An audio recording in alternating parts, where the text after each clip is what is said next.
DFS Fridays. Let's lock in here for the next 3 to 4 hours. We're kicking things off with Block Party, Jam to Win from 1 week season. We're going to run through the slate position by position, get his favorite plays, and then build a lineup on DraftKings with some of his favorite building blocks. Then immediately following that, we got Youdacao back in the saddle for Bully the Sims. We'll get his thoughts on this week 8 DFS slate on DraftKings. And then right after that, we'll be rolling into Off and On the Clock, the definitive underdog week 8 breakdown with John and Nez from the Badge Bros. Looking forward to it. I'm Pete Overzet. Let's do this, guys. Peter's one of the greatest depositors I've ever seen. Trust the process. Let's go. I got auto match with Levitan. Bullshit. I just go the other way. In that 66, I win all the money. All the money. If I had 150 lineups, I'd win too. AP, 35 bullets in your head like KD. Bust it, bitch, go bust it. And I had 10 pints with me in Russia. Hey, everyone. All right, there he is, Mr. Bo Nix, man. Oh, yeah, that was last week. That's right. Yeah, you put him in our lineup. You told everybody he was going to score 40 points, and you got a lock button him. It's just an easy game. Easy game. Did we put the roster we played? Did it have Pickens on it? It did. Okay. So my late Saturday night, I built that same roster, except I just moved from Ingram down to Ertz, from Pickens up to CeeDee Lamb, and I was like, oh, I love this roster. It's my favorite roster. I had one spot left in the 555 3 max, the face mask, put it in there. And then I spent some time assessing the roster I had in the 1500 single entry game changer versus that roster. And kept going like back and forth. This player, okay, this will change my bankroll allocation this way. Didn't make the switch. Finished 6th in the face mask with that roster. Would have finished 1st for 100K in the game changer. So good week, disappointing week, but it's also one of those where you do this long enough and those things kind of roll off your shoulder a little bit where you're like, well, we're banging on the door every week, right? So had a lot of close calls. I had a 2nd place finish, 6th place finish, had that roster that could have taken down 100K. So good week and good week for the OWS fam. I'm excited to roll into this one, which we were talking before the show, sort of a weird week. Lots of news we're waiting on, maybe some coaches being a little bit cagey with the information that they have, weird matchups, weird game environments. So yeah, it's an interesting slate this week. Yeah, we're going to dig into all of it, and we'll do our best to pass along injury information as it comes. I think some definitive stuff we just got was Andy Dalton is going to be starting for the Panthers this week. That was to be expected. It seems like the Texans guys, Christian Kirk and Nico, are trending to not play. They haven't practiced all week. And then one that's kind of really up in the air that I'm really interested in is AJ Brown. He's dealing with this hamstring injury, hasn't practiced. So if we get anything that breaks, we'll be sure to pass it along to you guys. Otherwise, we'll be talking about the information we do have on this slate. Let's see here, Jam. I think we can start kind of high level like we normally do. We don't have quite the game of the week popping on paper like we did last week with Commanders and Cowboys, although that thing ended up sputtering and we were wrong. The game of the week was actually Denver in the Giants. But are there any games of the weeks or things you're circling right now? Well, it's a weird week. I'm going to kind of zoom out and just to talk through the lens of how I'm seeing this slate. So I'm not a big bettor, but I've been watching all the games this year, right? And I watch the games through a particular lens that I won't go in depth on, but it just kind of gives me a good feel for how teams match up, right? And so I'm using that for DFS, but it was around week 5 that Aaron and I were talking. We're like, there's probably some edge here in betting if I'm just picking spots where I have high confidence, right? So week 5 to 7, I'm up 13.4 units or over 14 units across 3 weeks, which is obviously an ungodly run, 50% ROI. That's not sustainable. But the point is, last week, I was almost up 10 units just on last week alone, right? I had a lot of clarity on last week and went kind of heavy on allocations toward that clarity.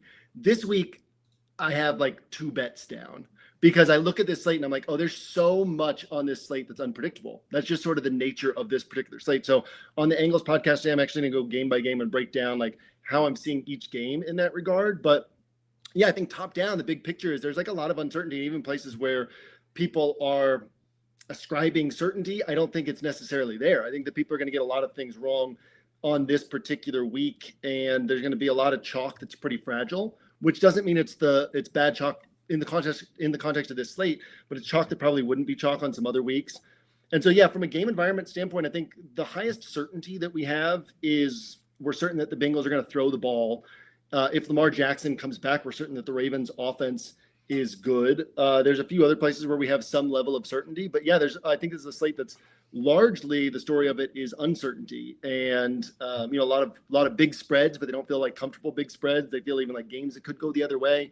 Another high confidence spot is that Indy will score points, but what does that mean in terms of for DFS?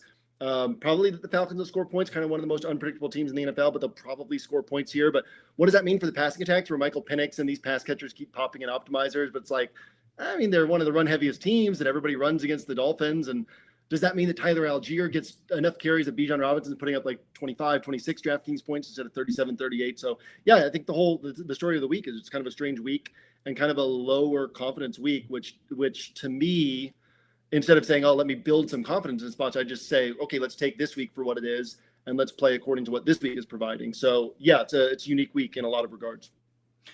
Yeah, I mean, you mentioned one of the big dominoes changing this week is Lamar trending to play, and this total certainly indicates that he is. The total, the spread. Yeah, I mean, you've got to assume that Vegas has some information here.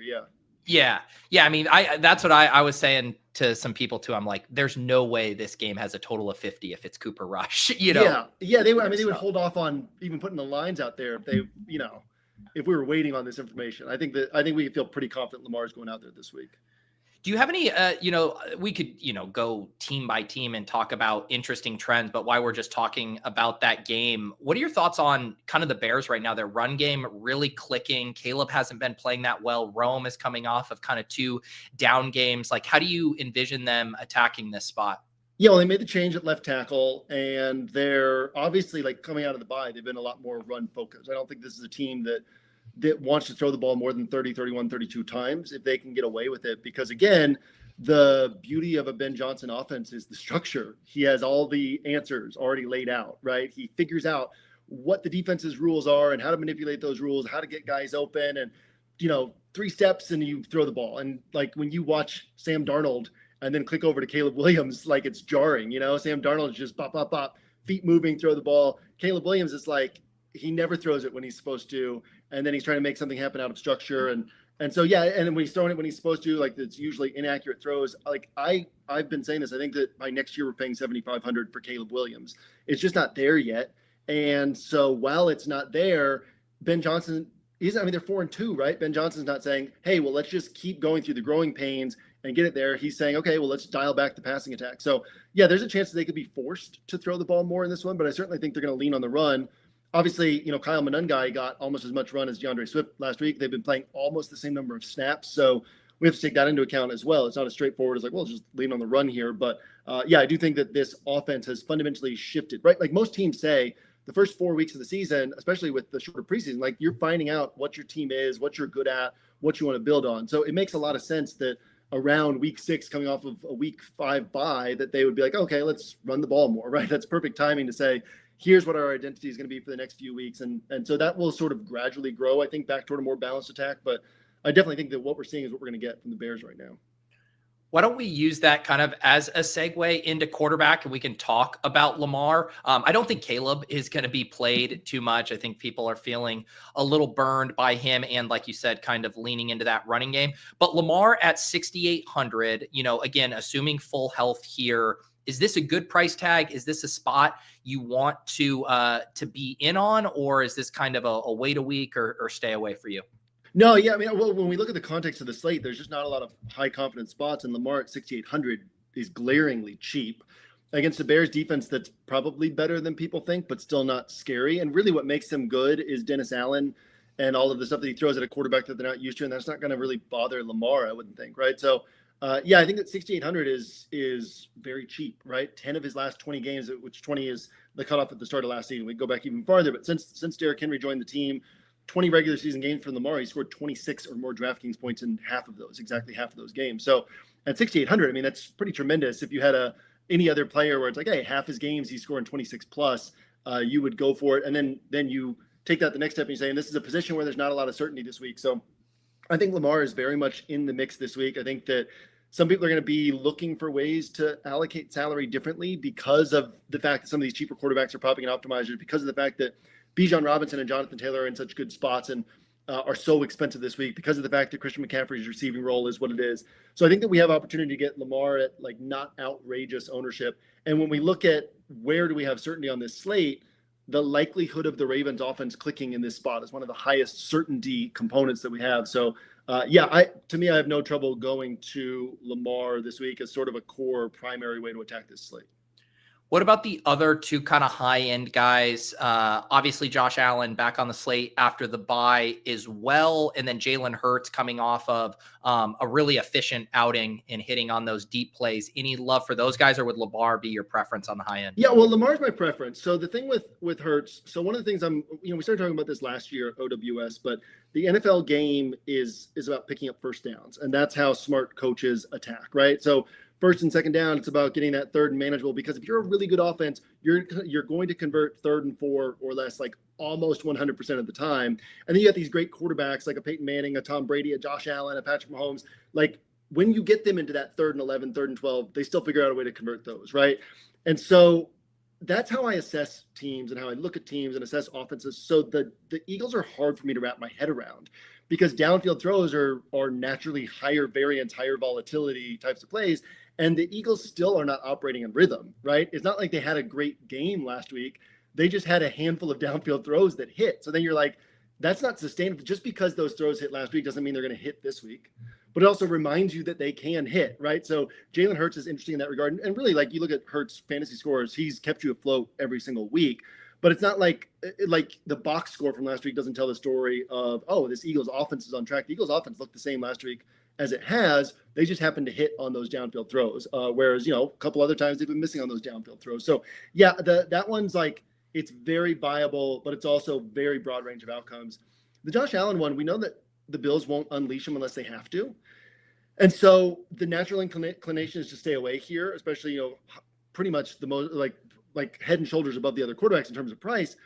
But then you look at ownership projections, and as of last night, it was 4%, and on a weird week, I put a note in my journal last night on Discord that I was like, well, on a week like this, we should be thinking about, Andy Dalton last year had 20 plus points in, I think it was 3 or 4, first 3 or 4 starts. The Panthers are a much better defense this year, as we know, but, there was a lot of 36 to 22s and 20 to 38 type games. It's like, man, with Andy Dalton under center, with how good the Panthers are at running the ball, the Bills then have to, because they're not good at running the ball, they have to kind of sell it to stop that. So then does that allow Andy Dalton to pick them apart through the air?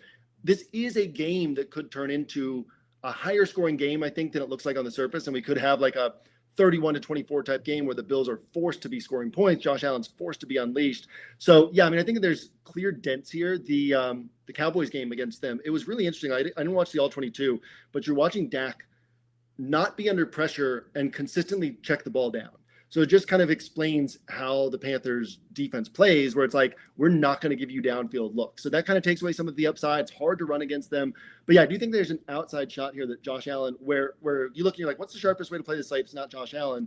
But then you zoom out and look at the slate as a whole, how kind of unpredictable it is, where ownership's flowing. It's like, I could see Josh Allen being the guy on this slate that actually is a difference maker. So you got to build it the right way. You build telling a story of the Panthers scoring points here and pushing the game environment. But if you do that, I do think it's viable. I think Lamar is clearly the best play of those three, followed by Jalen Hurts, followed by Josh Allen. But I think they're all viable in their own way. Yeah, the ownership will be interesting to track. The Hurts stuff too, I think there probably would have been a lot more interest if A.J. Brown was playing, although I could also see the flip side where people are like, hey, now I don't even have to guess. It's Devontae Smith and Dallas Goedert. Maybe that makes it more clean. How about this tier 2? I think you could, pick a few of these guys. Obviously, Dak versus Bo Nix in that game. I think we can toss Baker Mayfield in there, even though he does lose Mike Evans. And if you want to include Daniel Jones in there, we mentioned him too. What do you think about those tier 2 guys? Yeah, I'm kind of off all those guys. We look at last week, and if you're targeting the guys, you're like, man, this guy can get 3.5x, 4x.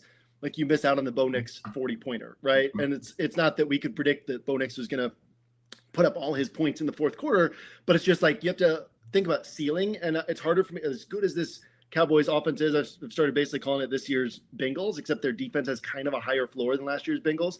Their offense is so good, but as good as they are, with as good as the Broncos defense is, it's like, do we get the ceiling from Dak? Do we get the 35-point? Realistically, we could, but I'm not going to bet on that on tighter builds.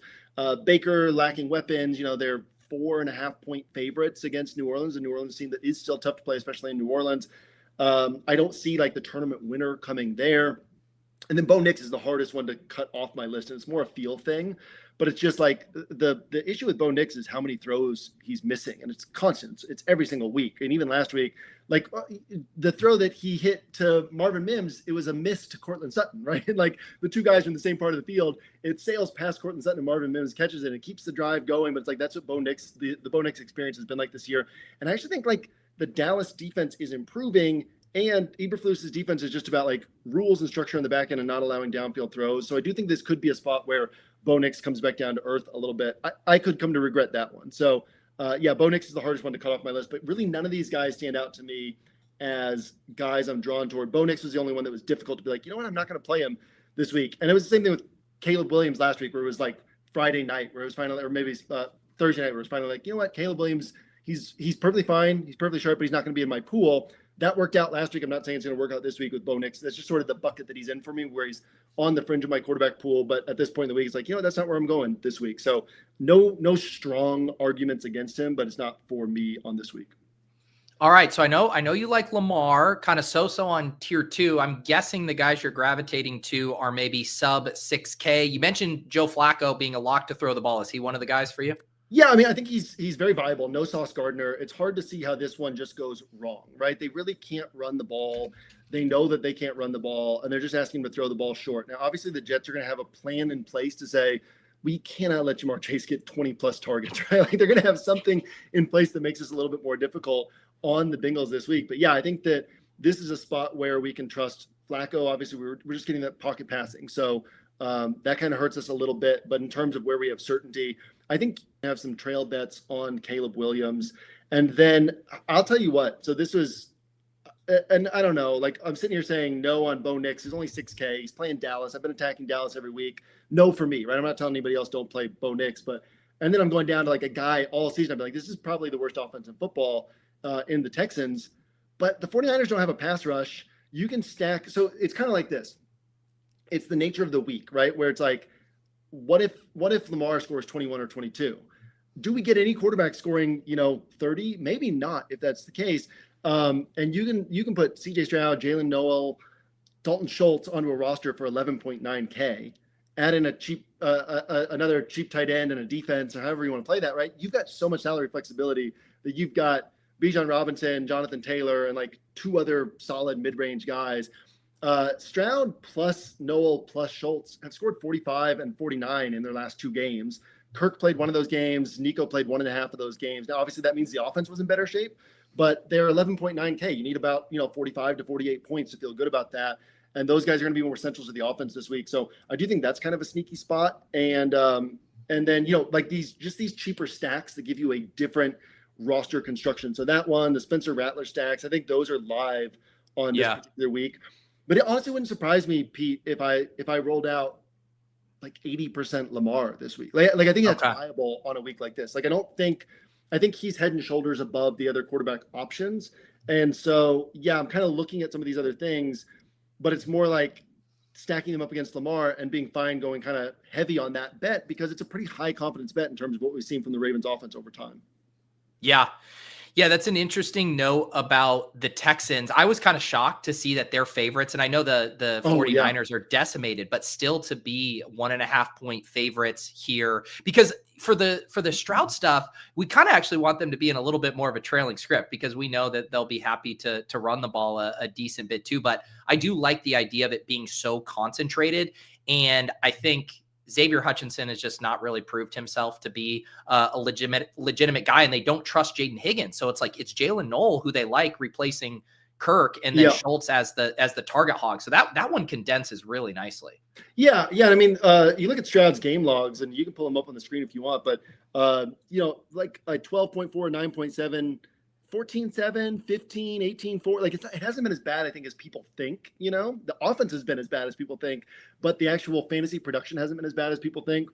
And then, of course, the 28.9 pointer against a Ravens team that had no pass rush. And so, I do think that there's viability here in terms of just how cheap and how concentrated it's likely to be. And then it's not that you're saying this is going to put up 65 points at 11.9K, but it's more that you're saying, hey, this can put up around 50 and then open up a ton on my roster for very unique roster construction. So yeah, last night I started messing around with stuff like that just to be like, where else could I go on this slate that's just kind of unique and different? But yeah, in terms of like raw points, Lamar's at the top.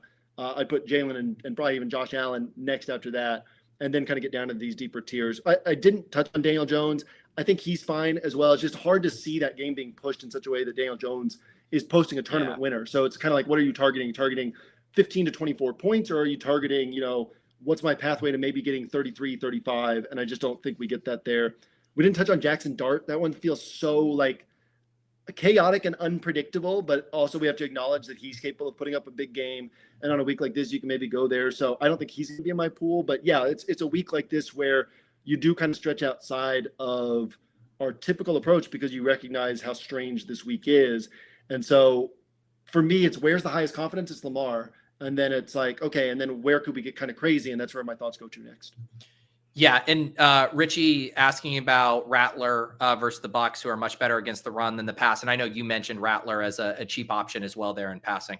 Yeah. The Rattler plus Olave plus Shaheed, I think is the way to pull it. Or you could throw Jawan Johnson in there instead of Shaheed. But yeah, I think Rattler's very live on this particular week. Again, it's hard to see him posting the tournament winner because that's not really that's not been his nature, and that's not how they're playing this offense, right? You get the downfield throws that we see the highlights of. There's like 2 of them a game at most. And so, but yeah, I mean, like when you talk about what are the Sims going to like, you throw Rattler double stacks in there. Yeah. The Sims are going to love that, right? I think it's very live on this particular week. And then Pete, what's the vibe around the industry with Michael Penix? Because I know he's been popping in optimizers. You got any take on like, are people actually going to value him the way that optimizers are valuing him, or is that one where people are going to be like, no, I got to take my Penix exposure down? I haven't seen any interest in Penix. I always kind of reference some of the drafts I'm doing as like a sentiment index, even in the 12-person drafts where 12 quarterbacks go on the slate. Like Michael Penix is almost never drafted, even in those. Cool. So, and I think people are a little worried about the injury too, as well. And everyone's just so excited about Bijan, so excited even about some Algier stuff. But yeah, no one has any enthusiasm for Penix that I'm seeing. All right on. One other guy before we move on. Any thoughts on Drake May? Just playing really well. His game is certainly conducive to fantasy with the running and the deep shots. Has shown like a pretty high floor, and we saw that ceiling against New Orleans. Any love here? Is Cleveland just a no-go for you? Yeah, Cleveland's a no-go for me, but if I were playing MMB, I think that, I think you make a case here on a week like this where things are pretty fragile across the board. Because Cleveland's aggressive. And so an aggressive defense is going to give up some downfield throws, aggressive man-to-man coverage. So you do have the opportunities for the big plays. Not something I'm going to on tighter builds, but I can certainly see the case for it in large field play. All right. Appreciate everybody hanging out in the chat. We're going to keep moving along here, heading to running back in a second. If you guys aren't subscribed to the channel, please do so. We're here every Friday live, 1 p.m. Eastern. I also toss the audio up on my podcast feed. You can find that in your podcast app of choice, in a vacuum podcast feed. And Jam, let's talk running back. And, we maybe even should have started here just because this really kind of dictates the slate. And we have so many good running back options, not only the high end guys, but the high end guys in really plus matchups. I think we're going to see a ton of 3 running back builds. We're going to see a ton of paying up for 2 of these top end guys. How are you thinking about that from just kind of like a macro perspective? And then we can get into the individual plays. Yeah, I think that the wide receiver is pretty thin as well. So when we kind of go all the way down, right, you get Jamar Chase, and you get a question if the targets are quite there this week on a team that's going to see this coming. And with Joe Flacco under center and all that, do we really value him the way that we're valuing Jonathan Taylor against Tennessee or Bijan Robinson against Miami? And so, yeah, I do think that it's going to be a lot of people finding ways to, and we don't have many expensive tight ends, and the ones that we do have aren't that attractive, right? Like Tyler Warren, is he really going to put up more than 20 for the first time all year in a game that the Colts should control? Is George Kittle going to get enough volume against the Texans that you want to go there? So it's like, I think people are going to pay down at tight end. People are going to find a way to say, I'm not that excited about these wide receivers, and then I have the salary to go up to these running backs. I think it's a very sharp way to go. If we think about raw points instead of salary, then you look at Jonathan Taylor, Bijan Robinson as the 2 that stand out to me the most. And you're just like, well, these are the clearest opportunities for ceiling raw points on this particular slate. And I think this is the type of slate where, with how thin things get behind that, you can kind of just take salary off and say, where's our highest likelihood of 30 plus points? So yeah, I'm totally fine with those builds. And obviously we want to do something different, but I don't think that every week we want to have something that we're doing differently on our rosters that gives us a clear path to first place. But we can get in the trap of being like, well, let's just allocate our salary differently. But some weeks that's maybe not the way to be different, and we can be different in another way. And so, yeah, I'm totally fine sticking with the field on that sort of salary allocation approach this week, because I do think that these running backs stand out to that level. Yeah. How I feel like the big three at the top, both in salary and in matchup, you get Jonathan Taylor versus this really bad Titans team. You get Bijan with the best running back matchup probably this week against the Dolphins. And then CMC, who's just been basically a glorified wide receiver. We pulled up his stats of previous weeks, and it's like that would have been a wide receiver 1 stat line there. So how are you parsing those top 3 guys? Yeah, to me, Jonathan Taylor is the highest confidence because he has that backfield pretty much to himself. He's so central to everything that they do. Then followed by Bijan Robinson, who I think the floor is just as well. Actually, the floor is higher than Jonathan Taylor's floor, but the ceiling, his likelihood of hitting ceiling isn't as high, because if they run away with this game, they're going to balance this backfield between him and Tyler Algier, right? So then that limits some of the upside. It's not like we can expect Bijan Robinson to go out and get 30 touches in a game they're completely controlling. And then Christian McCaffrey after that, just because I think that the floor is as high as people are saying, but we're coming off of, obviously George Kittle came back. That made a big difference for the run game, but we're coming off of one game where he finally got up above this like 23 to 27 point range. And now they're playing the Texans defense, and people are going to jump on this at high ownership. So to me, CMC is third in line here, where the floor is extremely high. It's harder for me to see the paths to ceiling. He's the type of player who can break through a tough matchup and post a 40-pointer. But if that happens, I'm just going to have to, kind of take the loss on that, because he's not the guy that I'm prioritizing out of this group. All right, we got to have this part of the conversation because I've seen it come up in the chat multiple times. People want to know, and this was a move that you kind of had a few times last year, depending on the matchup. I think we were attacking the Panthers. Run defense was the one last year. People want to know, can you play Tyler Algier because they're going to crush so much that he's going to be able to feast in the second half? Yeah, I mean, I think it's viable. The Falcons are 7.5 point favorites. So maybe if you're that confident, maybe go drop some money on the Falcons there, because you're basically expecting the Falcons to win by like 17, 20, something like that. Bet some alt lines on that. But I'm not going there myself. I think that listen, Derrick Henry's 6K. There's enough viable options that I don't think we have to go to Tyler Algier and hope that he gets 17 carries and 1 or 2 catches and that pays off. But I can certainly see it. To me, that's something that maybe I would play 3 to 5% of it in the slant, and then you certainly take swings on it in the Millie Maker. But even in the Millie Maker, you're not getting the value there that you would typically get, because other people are going to be on it, right? So no, I think it's viable. I don't think it's definitely not a spot I'm going to, but I'm not going to go out of my way to poo-poo it. It's definitely not for me. Let's talk about now this kind of second tier at running back. And like you said, there are just some really strong plays here. Obviously, Derrick Henry at 6K coming back. Rachaad White is going to have this backfield to himself again. Devon Achane continues to have an elite workload. James Cook, that huge team total here. Let's toss Barkley in there as well. Revenge game, of course. Any of those guys stand out for that second tier of running back plays? Yeah, I mean, Derrick Henry's got to be head and shoulders above these other guys, right? We've got a theme here with the Ravens offense, but are people forgetting how good even early in the year, the Ravens offense wasn't bad. It was just their defense was horrible. When Lamar Jackson was playing, their offense was good. They put up 20 against Kansas City. They put up 41 against Cleveland. There were some turnovers and stuff like that. They put up 40 against Buffalo in week 1. They put up 30 against Detroit. These are good defenses. This is an extremely good offense. Derrick Henry, we were paying $8,200 for him last year. He's 6K. Yeah. He's not hurt. Ronnie Stanley's back. The Bears aren't good against the run. I do think people are kind of overthinking this Derrick Henry spot by not. I mean, you look through his game logs last year, and it's his down games. The argument against him when he's 8K is when he misses, he's putting up 13, 14, 15. He's putting up 13, 14, 15. He's 6K, and he's capable of putting up 33 plus, 27 plus. I forget what it was. I think it was 7 games last year. He put up 27 plus. So yeah, I mean, at his price tag, I think Derrick Henry's a better play than anybody else. Next up to me is Saquon, and it has nothing to do with film or watching these games or anything predictable. It's just you feel like there's going to be one of these games. I was saying it last week with Chris Olave, right? A guy who gets this many targets 1 to 2 downfield throws a game. The optimizers are pushing him every week. He's going to be heavily owned every week. If you just never consider him, at some point you're playing with fire. Is what I said about Olave last week, because at some point he's going to have, I even said at some point he's going to have that multi-touchdown game. I didn't play him on my main roster, so thankfully he was 2 yards shy of the 100-yard bonus, because he almost had the 100-yard bonus to go with it. Saquon kind of feels the same way.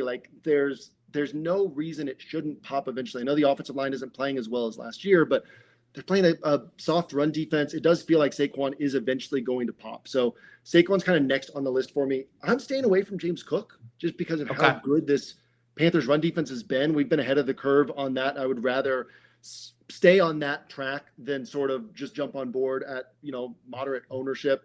Again, James Cook can hit, but it's a spot that I'm staying away from. Rachaad White, I think he's fine. The role is great, right? And so we have to acknowledge that.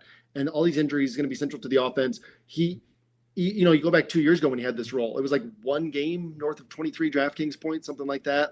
The ceiling's just not usually there on Rachaad White. And so I think I laid it out at expectation of around 15 points this week before touchdowns. So then you're asking, does he get a 2-touchdown game to get you up to 27 points, or something fluky to get you more production than that before the touchdown? So I think he's totally fine at 6,400. He's not for me. Breece Hall, this one's a weird one, right? Because he's out here posting free 20, and he's trying to get out of New York. Teams are asking about him. He, picked up whatever was the knee issue last week, and then kind of played limited snaps the rest of the way. They're calling him questionable.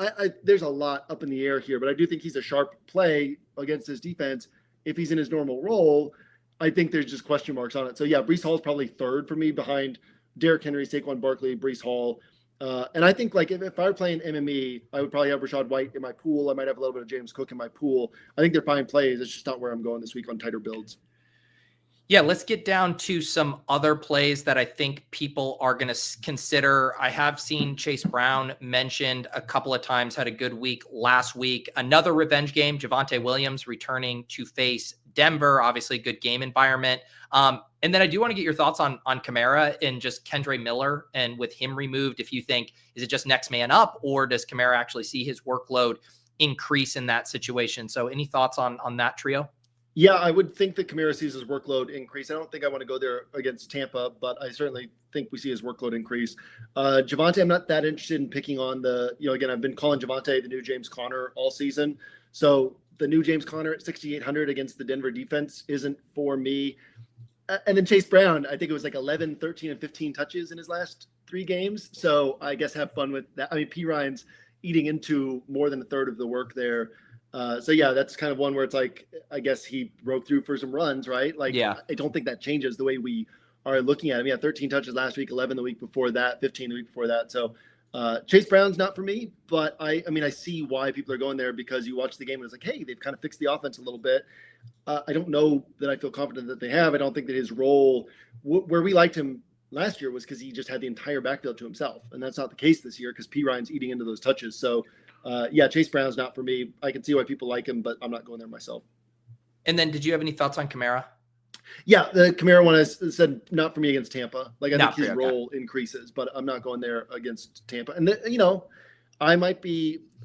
Hopefully, I built some goodwill with with last week's show, because this week is a lot of relatively popular guys. And I'm I'm not going there this week. And I think it's important to step back and paint a picture of how I'm seeing this week, which is a pretty fragile chalk week. And so again, what I mean by that is, on a week like this, on a different week, these players probably wouldn't be chalk. But because of the state of this particular slate, yes, these are the best plays. They're just not typically best plays, right? They don't check the boxes of a typical best play. So they're more fragile than normal. And so I'm more willing than normal to be recent weeks, this has been a pretty straightforward season for me, Pete, in that it's a lot of times it's been who are my favorite plays and how do I just play them on good rosters, right? And I've had a lot of success this year doing that. And people have been chalk is hitting everywhere. Have things changed? It's we have this discussion every year, right? Things go in cycles. It's just been a stretch where if you are kind of paying attention and ball well, it's this one's pretty straightforward. Things should play out this way. We can build with good pieces and build our roster this way to be different, or to kind of take advantage of our unique pathways to first place. And this is a week where it's these are the best plays, but they're not great plays, right? And so to me, I'm fine kind of staying away from them. So a lot more no for me this week than yes. And then no, but with But yeah, I can see it because they're fine. They're the best plays on the slate. It's just they're not great plays still, right? And so my approach is going to be a little bit different than the field in that regard, and kind of stay away from some of these marginal plays. And so that might mean that some of these plays that I'm saying no on end up smashing, and then maybe you guys can remember, look back fondly on week 7 and Bo Nix, and we can all celebrate that, and then move on next week from whatever catastrophe happens this week. But yeah, I'm prepared for sort of an all or nothing week this week. Yeah, so it definitely sounds like, paying up for running back, taking advantage of the depressed price tags on Barkley and Henry. I guess one more I'll throw at you, just because he finished as RB5, RB6 back-to-back weeks, and in that game environment I know you like. Any thoughts on DeAndre Swift here? Yeah, I was surprised that he's not popping in ownership because of the back-to-back. We've established that people are less likely now to go to the guy who just had the big game than they used to be, because they feel like a fish for doing that. But last week, everybody went back to DeAndre Swift, and he hit again, and now everyone's off of him. So I don't know what to make of that. But yeah, I mean, he's kind of splitting the backfield with Monangai, but at the same time, look at these touches, right? I mean, 16 and 20, like they're wanting to emphasize the run. So I think he's viable. I think that he's more viable probably than some of these other guys that we've been talking about and that people are on. So yeah, I think I'm going to have a pretty tight running back pool this week. Yeah. I don't think he's going to be on it, but no, I shouldn't say that he's going to be on it, because I'll have some bets that are going to be like on this game environment. And so he'll just kind of be brought in with that, but he's not going to be played for me outside of this game environment. But yeah, I think he's very viable this week. Steven, I know the answer to this question, but I always appreciate your engagement and hanging out in the chat. So I will pass along your question. How about Dowdle and Hubbard, JM? Dowdle and Hubbard together? I think he's probably talking about them individually. Yeah. I had this thought of like, what if they just say, hey, Dowdle's our best runner, and they go to him? I think that's more like Millie Maker, because you're going to get 1 to 2%. Like the risk reward isn't at the price tag. The risk reward doesn't seem to be there on tighter builds. Like you take on so much risk with this guesswork and with the potential workload. But again, like I think that they can still get Dowdle to 18 touches, 19 touches, even if they're doing this backfield split, because I think that's how they want to run this offense. And the Bills probably ultimately sell out to stop the run and force Andy Dalton to beat them, because the Bills can't just structurally stop the run. They have to sort of sell out to do that. And so I think that they will do that here, which throws a wrench into this a bit. But I think Dowdle's probably more viable than people will imagine, but still not like, I don't think he's a sharp way to build in terms of just the math of this slate. I think he fits more in like a Millie Maker, where it's like, hey, what could happen? What crazy things could happen? He would fit in something like that for me. Yeah, and I mean, we kind of talked about it with all of these guys in the mid-5s who are in committees or direct 50-50 splits. You're just not getting enough of a discount. Like even talking about Breece Hall, say what you will about him flopping last week, but you can get these backs who are going to get all the touches for 500, 600 more. And so I think it's just really the opportunity cost at running back is huge this week. Yeah. There's like 7 or 8 of these guys that can go for 30 points and just absolutely bury you. And it's hard to make up for it at other positions. We don't have Puka on the slate. We don't have, Jefferson, some of these high-end wide receivers to even compete with the high-end running back firepower. Yeah, I mean, I think you paint a great picture of how we think about this slate, because, again, if you play Algier and you get 22, or you play Dowdle and you get 25, that's going to feel really great ego-wise, because it's like, man, I was on this guy that I had to take several steps in my thinking to get on him. He put up this good game, and then you look up and it's like, 5 running backs scored 30 plus and you didn't have them. It's like you're still falling behind the field. Whereas on a week where maybe it's a really thin position, then we get some edge and go into stuff like this. So yeah, I mean, I think the more straightforward you play running back this week, probably the better in terms of if we could play the slate 100 times, what makes us the most money. That's how I see this one. All right. We should also mention here, we still got our deal running over at 1 week season, 40% off Inner Circle and DFS subs with promo code Pete40, 40% off. Take advantage of that. If you just want to check out the site, like with a 1 week pass or the other passes, you can always use the tried and true promo code Pete for 20% off. But those rest of season DFS packages take advantage of the 40%. Anything else you want to highlight over at the site this week, Jam? No, but I'll tell you what, last week we actually had free projections and ownership projections. You asked if there was anything. I said, I'm sure there's something. I don't know what it is. There's nothing this week, but last week we missed out on that. I did tell you guys, just go to the site and see, because there's probably something. There was nothing this week. We'll have some cool stuff next week, though. Awesome. All right, let's head over and talk some wide receivers here. Like we just mentioned, don't have quite the high-end firepower. We do have Jamar Chase coming off of just every time I look at this, I even misspoke earlier this week and I said 16 targets looking at the first thing. I was like, oh, no, it was 23 targets. That was how many receptions he had.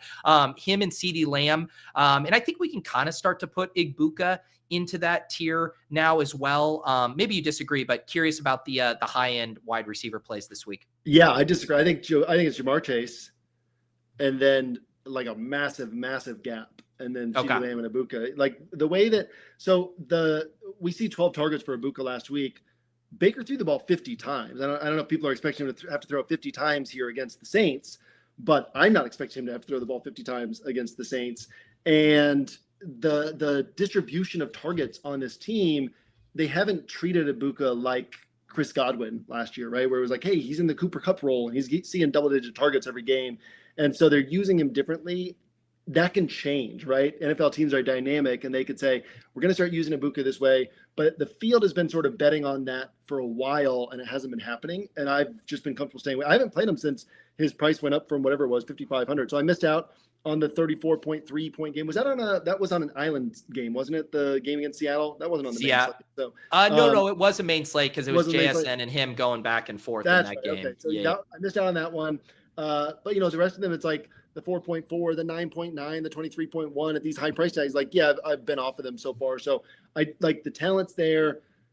It won't surprise me if he hits, but I don't see him in the same tier. I see him as a lot more question marks. And then CeeDee Lamb, you still have, obviously they're going to move him inside, outside. Pat Surtain's going to play on Pickens. Pat Surtain's going to play on CeeDee Lamb. But like Riley Moss is good. People pick on Riley Moss because teams pick on Riley Moss because he's not Pat Surtain, but he's still a really good cornerback. And so, I don't think I see the tournament winner here. I will, I think that the Cowboys are going to make the playoffs this year. Like, I think that the Cowboys, their offense is outrageously good. And I think their defense, it has a higher floor than it's shown so far. I think the Cowboys are a problem for teams this year.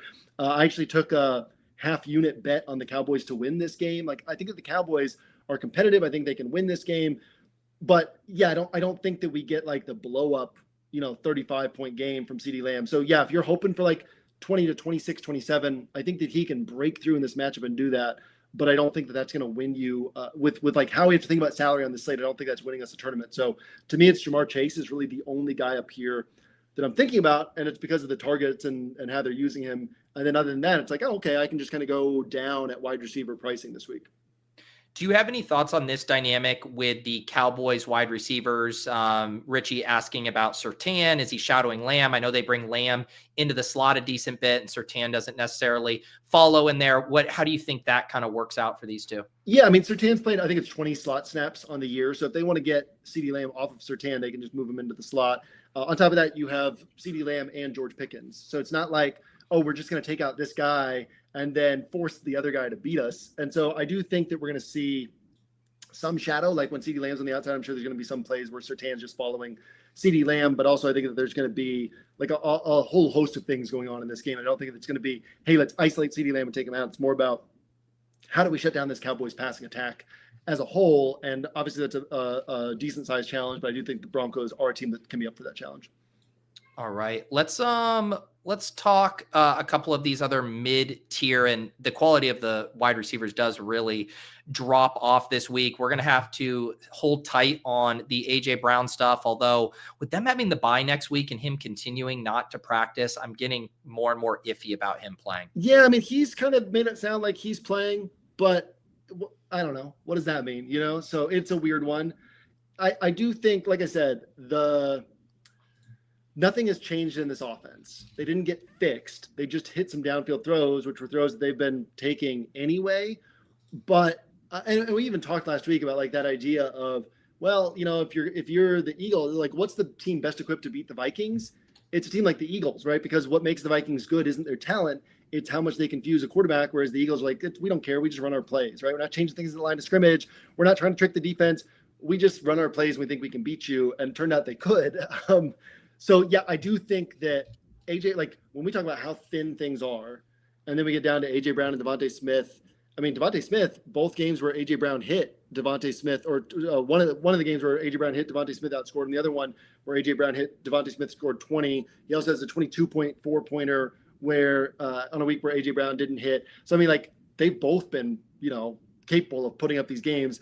They're both 6.1K and below on a week where things are really thin down here. So I think both these guys are really sharp and guys to consider from a ceiling perspective on this particular week. And if AJ Brown's out, that vaults Devontae Smith up to isn't he going to get most of the targets here? And so, I think he and Dallas Goedert really stand out if AJ Brown's out. If AJ Brown plays, given the context of the week, both guys have a really low floor, but both guys have a high enough ceiling that given the context of this week, I think they have to be very much toward the center of your pool, even though they just hit last week, right? So it always feels like, oh, they just hit. Like, am I just chasing what I missed out on last week? Or is it sharp? I think it's sharp again this week, especially given the context of this slate. Let's talk about some of the other kind of value options. You mentioned always being a little skeptical of Chris Olave, but knowing the regression was going to hit sometime. It certainly hit last week. Now home here versus Tampa Bay. Any love for Chris Olave? Yeah, literally nothing's changed, right? Like, we know he's going to hit the targets. We know almost all of them are going to be short area targets, right? He had the 57-yard catch last week. Outside of that, it was 4 catches for 41 yards, right in line with what we're expecting. The week before that, every week it's 1 or 2 downfield looks. Every once in a while it's none, but most weeks it's 1 or 2 downfield looks. We know those are going to be there. If they connect, then all of a sudden the yardage spikes. If they don't, the yardage is down.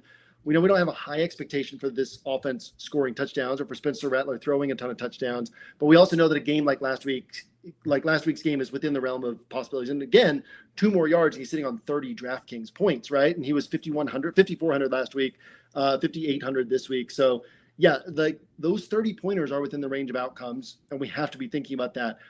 But the likeliest outcome is another 10 to 15 point game. Like, literally nothing's changed.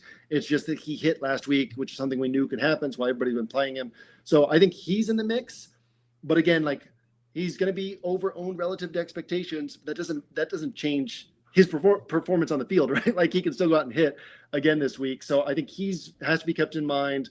I think Tyrod McMillan has to be kept in mind when you have Andy Dalton coming in. Should be a little bit better at pushing the ball outside the numbers than Bryce Young has been. And again, it hasn't happened yet, but we see all these double-digit games earlier in the year. We know that the targets are there. He's central to the offense.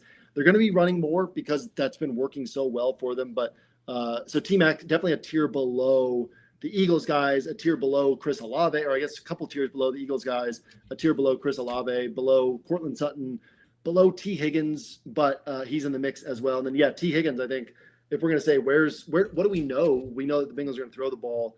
The volume's going to be there. So the ceiling has opportunity to be there for T. Higgins as well. There's another guy here that looks like everybody's going to be on, in Zay Flowers, right? Yeah. I was going to say, if you're in on this Lamar stuff, I mean, the Zay price tag just doesn't make sense to me at 5,400. I assume he's going to be pretty popular. Can I tell you something kind of crazy? Please. So Lamar's got, I'll lay it on you, Pete. Lamar's got these 10 games of 26 plus DraftKings points. Half his games going back to the start of last year. Zay Flowers, I might botch this stat. Zay Flowers, well, I know this part's right. He has 22 plus in only 2 of those games. I believe it's 15 or fewer points in the other 8. Lamar and Zay have almost no correlation. Lamar's big games have almost no correlation to Zay Flowers' big games, because Lamar's big games are when he's throwing all the passing touchdowns, and Zay Flowers has no role in the red zone. So I don't think that Zay Flowers is, well, I know for a fact that he's not the highest probability way for Lamar to hit. And I think that Lamar plus Zay stacks are going to be very popular this week. Most Lamar rosters are going to have Zay Flowers. So I've been banging the drum for Zay Flowers for a couple of years now. He reminds me a lot of Tyreek Hill, but they're not using him in the red zone, and they're not always using him as a true focal point of the offense. So I do think that there's a lot of risk here. And for me, if I'm playing Flowers, it's mostly going to be away from Lamar rosters where you're hey, the maybe even a Flowers plus Derrick Henry with no Lamar. And then you're just hey, the yards pile up on Zay Flowers. The touchdowns come through Derrick Henry. Lamar's not hitting. And I think that's just through the history of this sort of offense with Derrick Henry there. I think that's actually the sharper way to go. So I think there's a lot of edge in the fact that Zay Flowers is going to be so popular, Lamar's going to be popular, and most people will just throw them together because that seems natural, and realizing that's not actually the way that this Lamar stack often ends up hitting. Yeah, and we've talked about that, maybe not a 1-for-1 with the example you use, but with a lot of these high-end rushing quarterbacks, when they pay off their high-end price tags, it's because they're running a ton and getting rushing touchdowns, which takes touchdowns away from the pass catchers. And even Jalen Hurts, like his mega 30-plus point games, you rarely see one of his pass catchers over 20 points because it often includes the 2 rushing touchdown games. Same for Josh Allen as well. So it's this counterintuitive thing of like preferring these guys naked or with really cheap plays when you do actually want to stack them up. Yeah, exactly. And I think there are viable stacks for Lamar, which we might get to later. But I think that the Lamar plus Flowers, like even just completely avoiding it is probably plus EV. In fact, the 2 times that Flowers hit with Lamar, one of them it was a Lamar plus Henry plus Flowers was the way to play it. The other time it was Lamar plus Flowers plus Bateman plus Likely was the way to play it. So like in order for Flowers to hit with Lamar, it generally has to be one of these games where everybody's feasting on the Ravens and Flowers is getting in on the action. Like the straight Lamar plus Flowers doesn't actually tell the story of how the Ravens are likeliest to succeed or have a tournament winning game. And DFS players can get kind of lazy. And I think there's just going to be a broad stretch of DFS players who are just like, I'm playing Lamar, I'll play Flowers, call it a day. And that's a lot of edge for us, even though obviously it's within the realm of possibilities that it hits like that. It's a very low percentage chance. And that's what most of the Lamar stacks are going to look like. And so, we get a lot of edge just kind of looking for other ways to play that. Yeah, I think it's a really good no. I'm seeing Zay right now as the second most popular wide receiver on the slate behind Jamar Chase. And obviously with the value on Lamar, we just know the combo of that ownership is going to be very, very high. So I think that's a good shout out there. I saw a few people in the chat talking about some of the value plays, and these were actually 2 I was going to bring up. So I appreciate Trey here shouting out Rashid Shaheed sub 5K and Tej Johnson sub 5K. Obviously, feel free to include any other cheapies in there, but thoughts on those guys? Yeah, we got a lot of guys down here who, and we're getting to the point in the season where we start thinking about guys like this who have a low floor but a 20-point ceiling. And so if you're paying 4,600, 3,900, 3,600, 3,000, whatever it is, and you hit that 20-point ceiling, that's massive for a roster. That's hugely difference making on a roster to get 20 points from a cheap guy like that, whether it's your defense or your cheap tight end or your cheap wide receiver. I think, Shaheed and below, there are certainly some options here. So Shaheed, we know the floor is not super high, but the ceiling is high. Tez Johnson, the floor is not super high, but the ceiling is high. You could also stretch that to Troy Franklin, to Marvin Mims, we mentioned the Texans wide receivers earlier, to the Titans wide receivers. That one's a weird one because last week it was actually really interesting. They came out with like a totally different offense in the first quarter. And it was like Mike McCoy had enough time to have enough plays for like a quarter and then ran out of creative plays. But they had cool motion. They had a lot of easy buttons for Cam Ward. And it looked like a very different offense. In fact, Vrabel had talked to his team about that last week. It was like the first quarter is going to look different from what you guys have seen on film. And you just got to be ready for it. And, we just got to be able to combat it as best we can and then get our feet under us for the game moving forward. That's exactly what happened. But Cam Ward, I think, was 32 pass attempts, and it was like 5 targets for Elikayo Maynor and 4 for Chimere DK. And it's like, we're still just spreading the ball out to a whole bunch of different guys. So I don't know that we can pinpoint any of these guys, but I do think this offense is going to keep getting better. This is going to be one of the best matchups they have all year against this Indy secondary. We know they're going to be trailing in this game. So I think those guys are kind of deeper down the line, but viable as well. So I think that going cheap at one wide receiver spot, if you're not going double tight end this week, I think going cheap at one wide receiver spot and trying to get that 20-pointer is very viable. And those guys that were brought up are certainly in the mix to be among those players who put up that type of score. We got a few other kind of suggestions from the chat, guys, that I had taken a little look at as well. You mentioned like the Jones stuff is tough. Josh Downs is going to be back this week, but Big Sleep asking about Pittman. Any thoughts on him? Yeah, I don't see why the Colts would run the score up because it's not really something that they've been doing. But also, like, you keep playing. Didn't they score 41 against the Titans last time? Like, you keep playing offense until the end of the third quarter, early fourth quarter before you kind of wrap things up. And then we also have to. It's the NFL. The Titans could keep it competitive, even though we can't draw that up on paper. This could be a game where the Colts are maybe up by 10 points, deep into the game, and they're still having to play their offense. No, I don't see the ceiling on Pittman because you typically need a lot of volume or like heavy touchdown luck in order to get there. We've got 5 touchdowns on the year already for Pittman and no games over 21 DraftKings points. So it's kind of hard to get on board of like, how does he hit for that ceiling game? Well, it probably has to be a game where he's getting like 13, 16 targets. I don't see this being that type of game against the Titans, but yeah, I mean, he's a good player and a good offense, right? And he's going to pop in optimizers because the Colts are expected to score a lot of points. And so, and you could also say levered off of Jonathan Taylor. It's not going to be for me, but Pittman's a good wide receiver on a good offense. It's not a bad play, right? He's central to that offense. It's just hard to see the ceiling on this play. And I'd rather take a guy who I'm like, they might score 7 points, right? Like Pittman's not going to score 7 points, but I'd rather take a guy who's like, he might score 7, but he can score 30, as opposed to the guy in Pittman who it's like, he's probably going to score 15 to 20, but it's like, does that help you win a tournament? Not necessarily. And so, I'm going to be taking swings on kind of the higher variance guys at wide receiver. One more I'll pass on from the chat. Shorty asking about Judy. I know the Patriots secondary is getting, I think, almost completely healthy at this point. Yeah, I mean, and Christian Gonzalez is kind of in that conversation alongside Pat Surtain, Derek Stingley, as like, guys who are true difference-making cornerbacks. And yeah, this offense is not great. The Patriots defense, the thing that I also don't like here about the Browns is like everything in the Browns offense is built off the run. Patriots are tremendous at stopping the runs. That makes it life kind of difficult on Dylan Gabriel.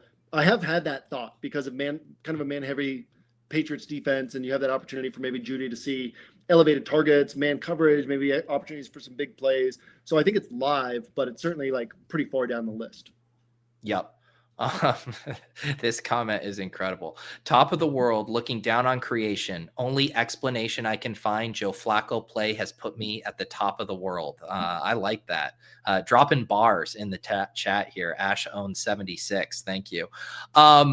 I think that's about good at wide receiver. I'm kind of with you. I like some of those kind of big play threat guys down there. You mentioned like Franklin, the Titans guys. I think you can hunt for some, cheap 20-point games down there. Anything else you want to shout out at wide receiver before we talk some tight ends? No, I mean, just the state of it, right? It's pretty ugly. And I think that we account for that. Understanding how people are going to build and how we probably end up building ourselves, and then just find, ways to be different in the way that we're attacking, whether it's a different stack or building our stacks differently or putting together pieces with different, unique combinations or whatever it is. But I mean, it's a thin week at wide receiver. If you get a couple 20 to 25 point scores, you could be cooking, which again means target those guys who can get that 25 to 30, because if we get some of those, they might be the only ones that we get. So that's where those Eagles guys, Courtland Sutton, who we didn't really talk about, but the Bengals guys, these guys all kind of start to stand out because they can go for those big games, and that's what we want to be looking for this week. All right, over at tight end, they're making us pay for Jake Ferguson, $6K, even with CeeDee Lamb back, because all this guy does is score touchdowns here. Every week he's scoring one. I'd say the true kind of high-end plays would be Tyler Warren and George Kittle, although even Kittle coming off that kind of weird goose egg in his return. What do you see at the high end of the tight end position? Yeah, I'll probably just skip the high end and pay down. Harold Fannin looks like we've got David Njoku coming back, so I don't love 4,400 there. George Kittle against Houston. Realistically, that's probably the clearest opportunity for a big game, just because Kittle can do it on 4 targets against any team, and he can have 3 catches for 110 yards and 2 touchdowns, And so Kittle's probably the one who's likely to just pop. Tyler Warren, he's so central to this offense. He's like, things are designed around setting up the defense to be off balance to get Tyler Warren in space so that he has the ball in his hands for some big plays, right? That's going to happen every game. But how much is he going to be needed against Tennessee? Again, he hasn't cracked 20 points yet. What makes us think he does it in a game where the Colts are going to run away with things, or where we think they're going to run away with things? So, and then with pricing being tighter and some viable, cheaper guys, I'm skipping over that higher end. But again, it's a pretty wide open week, so you can make cases for playing this differently as well. Yeah, I mean, the guy that we kind of touched on earlier who just really stands out is Dalton Schultz. He's coming off of a 10-target game. Before that, all of his games, he had 6 targets in weeks 3, 4, and 5. No Kirk, no Nico, most likely. I mean, he seems like one of the best tight end plays. Yeah, I'm on board with Schultz. I'm on board with Otten, the kind of chalky target volume, injuries to the offense type guys down here. And then also Mason Taylor, like these 3 guys. Mason Taylor, where we were on him last week, Justin Fields was the risk factor. Justin Fields literally didn't throw him the ball once. Justin Fields can't throw the ball. It does seem like Tyrod Taylor is going to play, and they're just being cagey about this. Tyrod Taylor is probably going to be the starter. And when Tyrod Taylor came in, he immediately started targeting Mason Taylor, 5 targets in the limited time that Tyrod Taylor was out there last week. And you just asked, like, A, if they're going to try to be a competent NFL offense and not just run the ball every play. B, if we all think that the Bengals can do well here and score points, then C, you've got Tyrod Taylor dropping back like a normal amount, throwing the ball 25 to 30 times, and no wide receivers. So how are they going to move the ball? I do think that we can get this 8 to 12 target Mason Taylor game here. So I think Schultz, Otten, Mason Taylor are all in this like 7 to 12, viably can see 7 to 12 targets at these cheap price tags. And I think you can throw them all into a bucket and feel good about all of them, honestly, this week. Yep. I think that makes a lot of sense here too. I mean, I think we'll probably talk about it in a second, but so I'll save the Ravens tight end discussion. I have a feeling that's where we're headed here. Actually, this is one I wanted to throw at you. There's a chance Cole Kmet doesn't play this week. Yeah. Colston Loveland. Yeah. What do you think about him? Yeah, that was one of those where there's nothing I can point to say he's a sharp play. It was just one of those that I've come back to a few times, and it kind of like Addison was last week, where I kept coming back to Addison and being like, wouldn't it be just like DFS for Jordan Addison at 50 for people to be like, hey, this could be the spot, Justin Jefferson, 7,600. And it's like, wouldn't it be just like DFS for Jordan Addison at 5,100 to have the big game, right? And that's kind of how Colston Loveland feels this week. Is there's nothing you can point to say this is the week. He's not seeing the scheme targets. He's not really heavily involved in this offense, and they're not throwing the ball a ton, but I can certainly see it with these highly viable tight end options in the same price range. It's harder to see the edge, kind of like we were talking about with like the Tyler Algier and the Rico Dowdle stuff at running back. It's harder to see the edge if we are, taking this guy and hoping that, like, we have to connect a lot of dots and then hope that he gets 12 to 15 points. You got 3 other guys right here who it's like one of them probably gets that type of score. So yeah, I don't think I'm going to get there on tighter builds, but I certainly I like the thought process, and I think that it's viable to think about this week. A couple other cheapies getting mentioned in the chat. Any thoughts on Noah Fant or Jawan Johnson? Are they part of this pool you can pay down for? Yeah, no, not Fant for me, but 4 targets last week. He's splitting time with other tight ends. I don't see the appeal there outside of he had a good box score last week, but Jawan Johnson, yeah, the workload is kind of back up, or the targets were sort of back up, but I don't know that I'm totally buying it yet. I know he was dealing with some injuries. His snap share hasn't really changed. He had 7 targets last week. I don't think I'm getting there this week, but I've certainly had that thought while building Spencer Rattler rosters, at the very least. So definitely not a one-off for me, potentially in the mix on Rattler rosters. Yep. I like that call. All right. We have gone position by position. We have teased what we might see in the block. I will actually say JM didn't tell me ahead of time, but like a good detective, I have followed the breadcrumbs. Let's get ready to build a lineup here on DraftKings.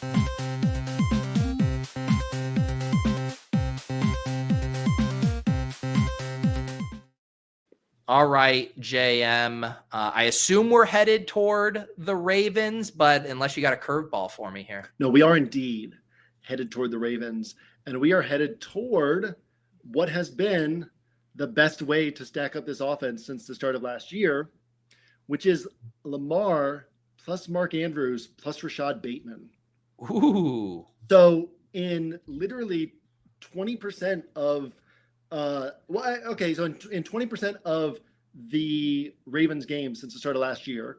So Andrews and Bateman combined for 7.7K in salary, let's say 8K in salary. You're hoping to get about 30 points from these two.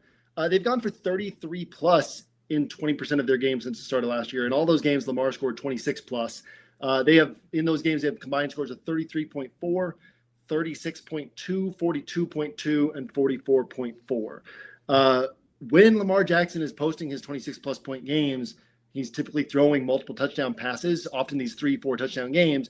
And when he has those 3 or 4 touchdown games, those touchdown scorers in this offense, now we add DeAndre Hopkins to the mix this season as well, who also we have to think about him because we do have these like Tylan Wallace and DeAndre Hopkins, like these guys who can have 2 catches, 2 touchdowns, and that throws off everything for the Ravens offense. But the way that this is typically happening for the Ravens is Mark Andrews, Rashad Bateman combining for 3 touchdowns, and getting 6, 7, 8, 9 catches, and that ends up being the way to stack up Lamar. So since the start of last year, there's been 2 times where it was viable to add Zay Flowers into a Lamar stack. And in both of those times, you wanted other Ravens piece as well. There have been 4 times where it was just like Lamar, Bateman, Mark Andrews all together. And people are not going to be on it, right? So you have something that's happened twice as frequently since the start of last year as the Zay Flowers one, and is going to be what, like 3% of the ownership of Lamar plus Zay Flowers. And so, just a really nice way to start a roster this week and say, what's the likeliest way for Lamar to hit? It's for him to be throwing touchdown passes. When he's throwing touchdown passes, who do those typically go to? It's these guys. And so the floor is really low on this. If this misses, you're not cashing. But is that what we're playing for? Are we playing to cash, or are we playing for first place? If it hits, you got a clear path to first place on this week, where most people are going to be playing this one wrong. So yeah, really like this stack this week. And I think it's a week to be in that all or nothing type of mindset. At least that's the way I'm treating it this week. Yeah, I like it. And, I was thinking how hard it is to find unique angles to play this stack just with the Lamar Jackson, Henry Zay stuff. And this was definitely the pivot. Thoughts on, I'm wondering with the value, if you'll see a lot of Lamar and Henry pairings together. I know you haven't necessarily shied away from those type of blocks in certain scenarios. What is your thought on that? Yeah, I mean, it's unique with these guys, right? Because Henry doesn't get the pass game work. Henry's hit 20% of the time with Lamar as well, right? So it can certainly happen. It was Lamar, Henry, Flowers, Lamar, Henry, Andrews, Lamar, Henry, Bateman, Andrews, and then one game of just Lamar plus Henry being like the 4 different ways that Lamar plus Henry has played out to where it would have worked out over the last, year plus. And so, yeah, Lamar plus Henry is certainly viable. And if you want to bet, if you go Lamar, Henry, I made a note on this in the journal this week, but if you go Lamar, Henry, Bateman, Andrews, then you've got to bet on a high scoring game environment. So you have to have 1 or 2 Bears pieces coming back. But honestly, because of the uncertainty on this week, that is kind of the approach that I want to take anyway, is saying, let's have 1 or 2 Bears pieces coming back on this roster, because we're taking 10 games. We're taking all this uncertainty across this slate, and we've got 49ers and Texans. We've got the Browns taking on the Patriots. We've got all these spots where it's what's the ceiling here? Where are we going to get blow-up game environments? Well, what if this one is a blow-up game environment? What if the Ravens score 37 and the Ravens defense is still not good, and Ben Johnson and the Bears figure out a way to put up 31 or something like that? And so I do want to think about that on this slate. So yeah, Henry can go on this build. You can go Lamar plus Henry. I think most of the time you're going to want one other piece on that to say that Lamar is getting the passing touchdowns to somebody. Who is that somebody? But yeah, I think that Henry is viable here. It's also fine to obviously stay away from him on these rosters because he's not involved in the passing attack. And so this can play out without Henry as well. So you mentioned the Bear stuff. Is this a lineup where you'd want to put on a Bear? Yeah, I mean, want to know because it doesn't feel warm and fuzzy. But I think every time that we have this Lamar stack, we want to be thinking about the Bears are going to score points. Now, the tough thing is they're going to score points. They're probably going to be run-based. And then they're splitting the backfield work. So then it's do we actually get a score that you needed? There's a possibility that the Ravens stack is the way to go, that this is a high-scoring game, and then nobody from the Bears pops. But I do think that we have to at least be thinking about it. And so, yeah, on this particular roster, let's go ahead and we can go any direction. We could go with DeAndre Swift. We could go with Colson Loveland.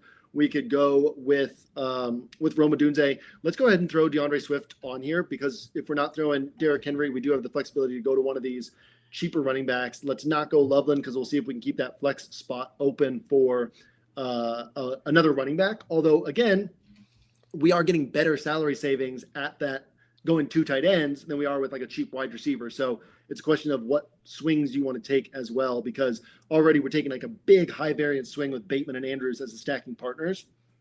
So then do you want to take a wide receiver who has a really low floor but could get you 20, and maybe you end up with Bateman, Andrews, Lamar Jackson hitting, and then your cheap wide receiver gets you 3 points, right? And that's crushing you. So we got to think about how this all works out. But let's go ahead and next up, let's throw Jonathan Taylor on here just to see if we can make the salary work. I want to do that next. And then we'll probably want to think about our defense, where for me, it's tough because I've had so much success at defense this year, but it's pretty much all been paying up and targeting the Titans or a really good defense against another mistake-prone quarterback. So when we pay down, there's a handful of spaces where I'm we can get 5 to 7 points here. But we've had so many 15 to 20 pointers this year that if people are getting that 15 to 20 points and you're not getting it, you're pretty far behind the field. So I don't know, Pete, you have any thoughts on defense? Because we could go up to the Colts or Patriots, right, and target those high scores. Or we go down to a team like the Jets, who people aren't really on, but like they've had a solid defense. I know no Sauce Gardner, but we're playing Joe Flacco here, right? Like we can probably get 5 to 7 points from them. There's some other cheap defenses we get 5 to 7 points from. What do you want to do on this roster?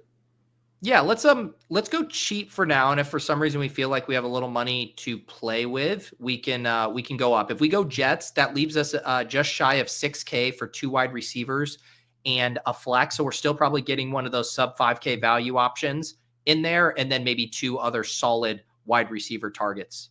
Yeah, so let's go ahead and throw in Devontae Smith on this particular roster. That's going to take Saquon Barkley off the menu for us. I think you could play them together, but it's probably not how you're playing things here. And then we can think about how we want to play these last 2 spots, whether we want to try to go up to, I guess we can't really get up to Bijan Robinson on this roster, can we? I was going to say whether we want to try to get up to Bijan 3,100 brings things down a little bit tight. So we can mess around with some things from there. Or if we want to instead say, like, maybe we move off Devontae Smith, we put Saquon Barkley in the flex, we go to Cortland Sutton or something like that, and then go to one of these cheap wide receivers. So these last 3 spots, there's actually like a lot of different ways that we can kind of play around with things here. Because the other thing we could do is a cheap tight end and then go up to like Jamar Chase at wide receiver, which is also a viable way to build the end of this roster. But in fact, you know what, Pete? Let's do that. Let's do something different here. Take Saquon off. Let's go Devontae Smith and Jamar Chase. And let's see what we have in that final flex spot, because I think that we'll have just enough to get one of these cheap tight ends. So yeah, we can go down to a Mason Taylor or a Cade Otton or a Dalton Schultz or whoever we want to go to. And honestly, to me, it's almost like you just take one of the chalky guys because we're doing so much differently on this roster. Right. And so you go to Dalton Schultz. You got 500 extra in salary that you could apply to, that Jets spot or Jets defense spot or something like that. And now we're building very differently than the field with kind of the same bets as the field, right? Like the field is going to be on this. A lot of rosters are going to have Jonathan Taylor and Jamar Chase together. A lot of rosters are going to have Lamar Jackson, but they're not going to have the Lamar Jackson stack that we have. They're not going to have the double tight ends here with Mark Andrews and Dalton Schultz. And so we have a lot of things that are different while still directionally betting on the same things that the field's betting on, which on a week like this, I think is a really great way to go, where it's like, hey, maybe the field's right, but they're wrong in how these things shake out. On a week with uncertainty, I like that. Yeah, and that would give us, we could get up to just play the other defense in that game, play Bengals at home versus Tyrod Taylor would be an option to round out that lineup there. Yeah, and I don't think we have to overthink this final spot because obviously we're, it's a practice build. It's an opportunity to talk through things. I think you go Browns and say maybe the Drake May magic wears off a little bit. I don't know that I want to make that bet, but yeah, there's different ways that we could go in here. We can even just stick with the Jets or go with the Saints or something like that in this range. And yeah, that gives us a feel for kind of some of the ways that we can build this week with a stack like that, and just recognizing, I think the main point here is to focus on like Lamar Jackson's going to be popular. He's not going to be 40% owned, right? He's going to be, they're going to say 12%. It's going to end up maybe at 15 to 18% as people get into their builds and realize, hey, this is kind of one of the sharper ways to go. But not many people are going to be on the alternate ways to stack up this offense. And we've seen over time that that's actually been the best way to capture the Lamar ceiling games. And so building Lamar stacks differently and then kind of thinking what we can do from there is really a unique way to attack this slate. Yeah, let me read off the full lineup minus the defense that you guys can choose on your own. But we got the Lamar Jackson contrarian stack to Bateman and Andrews. We got Swift as a bring back, pay up for Jonathan Taylor and Jamar Chase, get Devontae Smith, and then flex Dalton Schultz. I like this lineup. I think the one thing that's interesting is we were talking about how running back defines this slate and how the opportunity cost is high. And we end up with 2 running backs, only one of the high end ones in double tight end. Does that give you a little bit of pause, or does it make sense in the context of this team? Oh yeah, I mean, I think it makes sense because I think Jamar Chase is in the same bucket as, like I said, to me, Jonathan Taylor is the highest confidence because he's so central to that offense. And then you have Bijan Robinson, who he's almost certainly putting up 22 to 25 DraftKings points. Does he get to 30 to 35 is the question. He absolutely can, but there's clear pathways to him not getting there if they control this game environment. If Tyler Algier is heavily involved.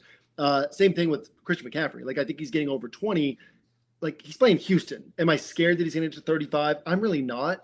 And so if he does, great on everybody who's playing him. But I think that there's 4 guys that we're thinking about at the high end. Or you could throw Saquon in there and say 5 guys, but it's Saquon, it's Jonathan Taylor, it's Christian McCaffrey, it's Bijan Robinson, it's Jamar Chase. So in this particular roster, we get the Jamar Chase instead. And like I said, the floor on these cheap tight ends is so much. The ceiling is the same on these cheap tight ends as cheap wideouts. The floor is so much higher. So on a roster where we have this Bateman Andrews stack, I want to make sure that I'm not killing the roster if we end up getting that stack right.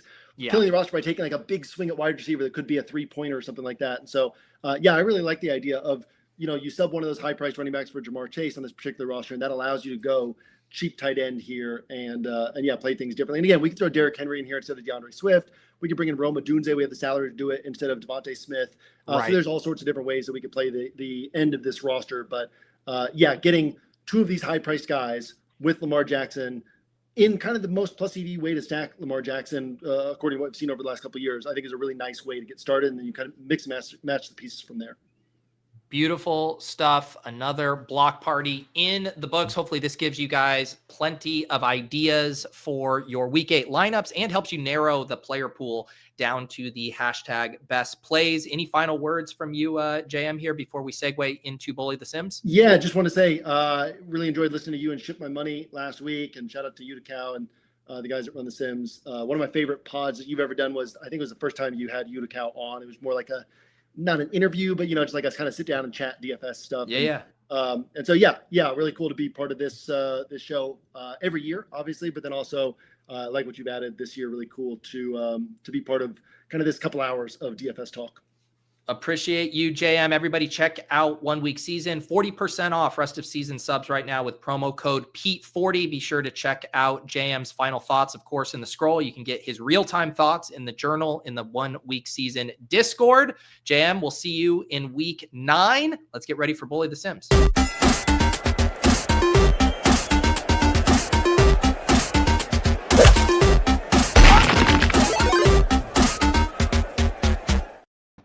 All right, Youdacao back in the saddle after your, run the Sims HR policy mandated bye week. Glad to have you back on the show.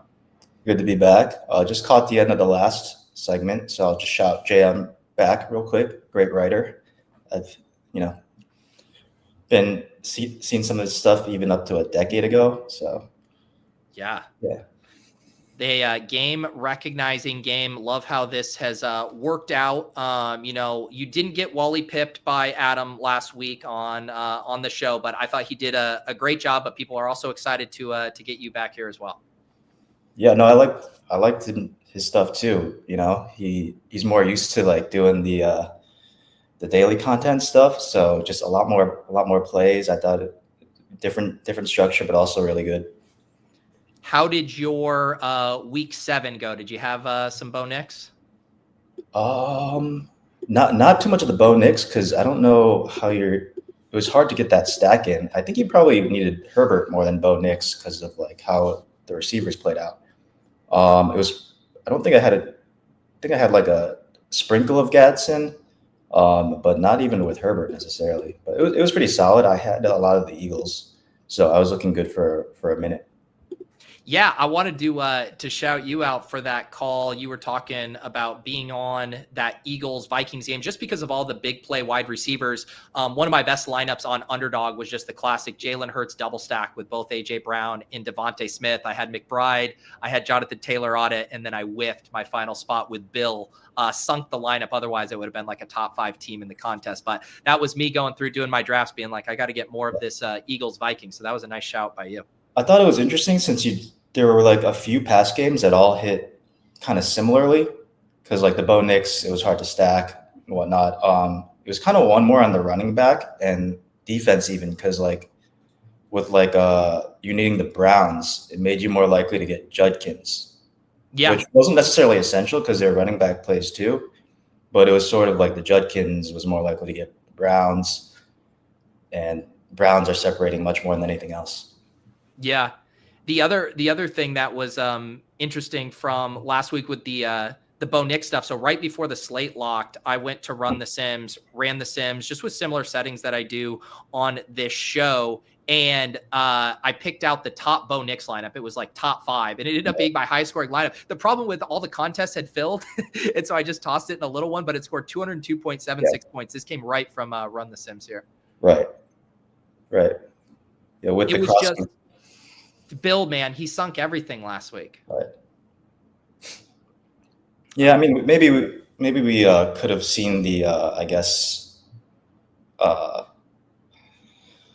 sort of the downside of that one, and it being fragile with him not really playing well recently. Could be a little game flow dependent. We don't really know with him. Yeah. But yeah. Well, let's segue into this week 8 slate here. We can talk some input volatility. We obviously have so many high-end running back plays. I feel like a lot of the volatility is injury related. We do have Lamar coming back. Maybe we could just pick up right there with Lamar coming back. And maybe this is kind of a preview of the chalk because that's going to be pretty popular as well. But how are you thinking about Lamar, the Ravens, and that game? I mean, I don't really have any leans as far as how he might come out. I just assume that people are going to be inclined to click on it because of the price of Zay Flowers, and just like the fact that they're off the bye, people haven't really gotten the chance to play him anytime recently. He's been on a lot of primetime slates. Might even be one of the first main slates that he's in play. So he could just be overrun just on the psychological aspect of that. Yeah. Yeah. And I mean, the quarterback position this week, I mean, there's options, but he does really just stand out when he's both the best value and the best high end option. So man, his ownership could kind of get out of this easily week. Could be like 20. I know like some might not project based on like their like raw projections that he gets that high, but yeah, the presence of Flowers, and even if people are inclined to use him with Henry is also very much in play. I'm much more inclined to max one with Henry Lamar. But I mean, I'm not sure how the correlation works out. I would imagine they're negatively correlated. So I would rather, given that they're all going to be pretty high owned, I think I'd rather sort of max one those. Yeah, I think that makes sense too. I do. The price on Henry, I mean, old Henry prices, you know, when he was 7,500 and higher, whatever, it's kind of easy. Like you just pick your poison. When you get him at a combined 12.8K, it does start to make you think, could you play them together? But I think I agree. Just their super ceiling outcomes have to be negatively correlated. Yeah, exactly. The ceiling is negative correlated. They might be slightly positive correlated, and that's just because of the scripts where they get blown out, or like, you know, like that Texans game. They're very correlated. It's just that they did nothing. Or I'm not sure if Lamar played that game. Actually, he didn't play that, but same idea. I'm trying to think of like some other spots where there could be a decent amount of input volatility. I guess I would maybe go to Houston just with Nico and Kirk likely out. It seems like most people are assigning most of that market share to go to Dalton Schultz. This is one I know that isn't updated quite yet on Run the Sim. So this is one we could actually play with here. But yeah, do you have any thoughts on how to shake that out? I don't really have any major thoughts on the playmaker side. I did think that Noel could have been ahead of Hutchinson last week because he's more slot. And that was the position that Kirk was vacating. But for this week, you would just expect like something kind of rotational between the wide receivers. That being said, I actually like their prospects of doing well, not even just because I think their receivers are like in a great position to succeed, but more so the Fred Warner injury. So the first read a lot of these times probably going to be Dalton Schultz or like handing the ball off. Fred Warner is like the best cover linebacker of the generation. And so I kind of think Houston could execute its own game plan offensively, which is probably like control the ball, stay ahead of like the sticks, grind down the field, maybe get lucky in the red zone. I think that sets them well defensively. Like just for the offense to like consistently put up 3, put up 7 sometimes, that because they match up so well with the Niners on the other side of the ball, where Mac Jones hasn't really been in these spots where he has to throw, like especially not last week. They handed off like 40 times. They're really well equipped to defend Niners because they guard the flats really well, even though they play zone. Like every year, they don't yield receiving to running backs. So that's McCaffrey stuff. And then if we're just going on an island, their receivers against Texans DBs, they kind of don't stand a chance. They have a lead. If they were to have a lead, it's like the best pass rush in the game. Yeah. Yeah, and I did just kind of nuke Collins and Kirk here to 0 and used the I really like the normalize and the smart adjust tool here. You see shifting the market share to 32% to Dalton Schultz, which sounds like a lot, but that's like what he's been operating when those guys are out. So when we do look at lineups, I'll rerun it with these inputs here. I wanted to ask you about the Denver situation because that's another one with a ton of volatility.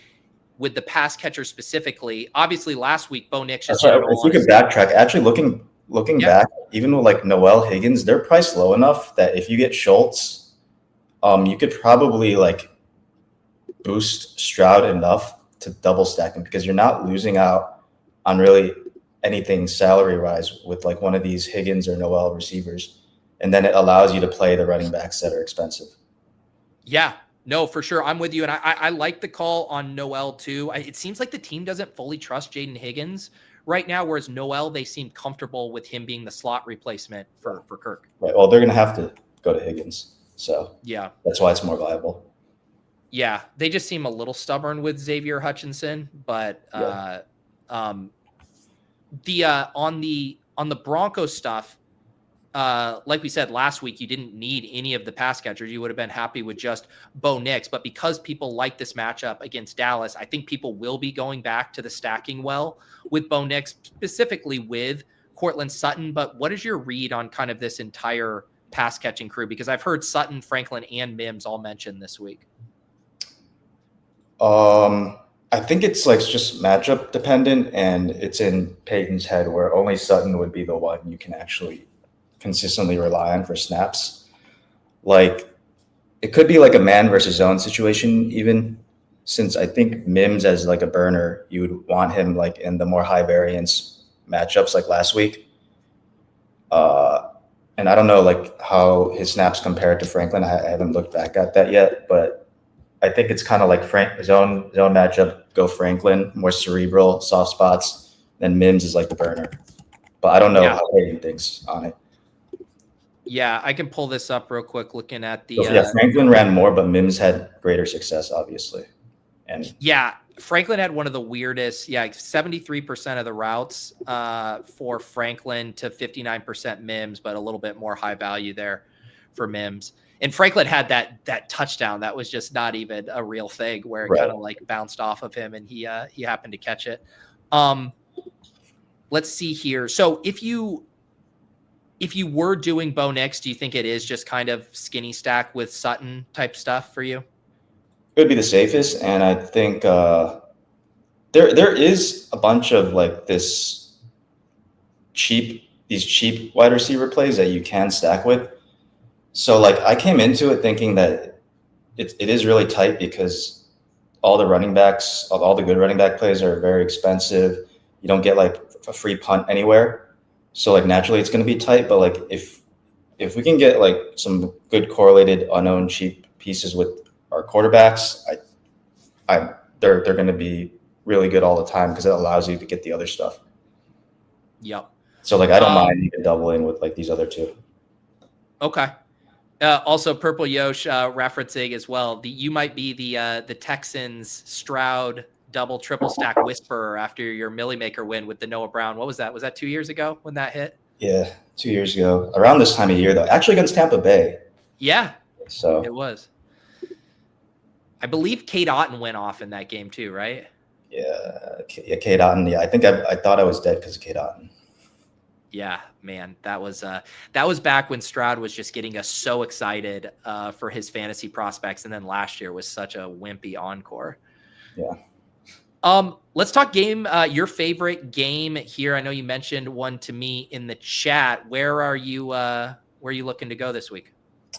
I like Jets. Not like favorite team, not necessarily favorite game because everyone likes the Bengals and for good reason. Just seeing seeing Tyrod come in last week, he was still terrible, but you could see the energy change and just the willingness to sling a little bit more. And part of that might have been the game flow too. But the pickup in like morale was very visible. And then on the other side, it's like with Flacco on the primetime game, they did really well running the ball that game, and they still threw it 2/3 of the time. Like running was actually a more efficient way to go, like 6 yards a carry. Still decide to throw it 2/3 of the time. So they were basically operating as if it was Burrow, and he's obviously a more sort of 1-to-1 Burrow substitute. So that's going to increase the play volume. And then even with the totals, the Jets totals like 19, something like 19. That's higher than their season average, and they're missing their star receiver. So yeah. If we can just go ahead. No, I was going to say that's going to be everyone's thing. They're going to say, okay, how do I play the Jets with Garrett Wilson out? How do you do this? Yeah, you just play the other guys, and they're cheap enough. Again, pricing is tight, so you're going to be welcoming like a cheap Mason Taylor, Josh Reynolds, Breece Hall. And you have the best possible plus ones on the other side with the Cincinnati receivers. Gotcha. So yeah, Mason Taylor definitely makes sense. Breece Hall makes sense. I guess Josh Reynolds would be the one that I haven't heard discussed quite as much. You feel pretty good just about what role he'd be stepping into? Yeah, just the role that he's on the field. So if they succeed, he might do something. But they're not owned. And again, we could assume the baseline for Tyrod is going to come with more throws instead of QB designed runs. And so naturally, that's going to be a little better for the pass catchers. Yeah. On the other side, Chase is obviously going to be popular, but beyond that, I don't think like Chase Brown or Higgins. Do you have a secondary play on the Bengals you like? No, you don't really need that. You can like double the Jets guys or triple even. Yeah, I'm just high on the Jets. I might have like bet them too. Okay. Yeah, that team total is surprising considering no Garrett Wilson there.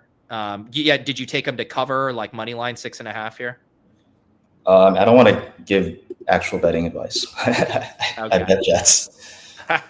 There you go. Not financial advice, but you may have bet on the Jets. But it makes sense if you're high on the replacement guys being able to do it. What is your thoughts? I could answer that. I didn't not money line because Tyrod is more like stable bad, whereas Fields is like unconventional high variance bad. So I think Field gives them probably more equity on money line, but also more equity to lose by 20. Right. That makes sense. What's your take on Breece Hall? I mean, he burned everyone last week and no one wants anything to do with it this week. What is your thoughts there? Just the role's good. He's better clearly than what he was last year. I think he's like back to full health. He kind of looks like sophomore Breece Hall again. So I like him. I don't really know what the injury was, but he came back, so I'm not that worried. Yeah.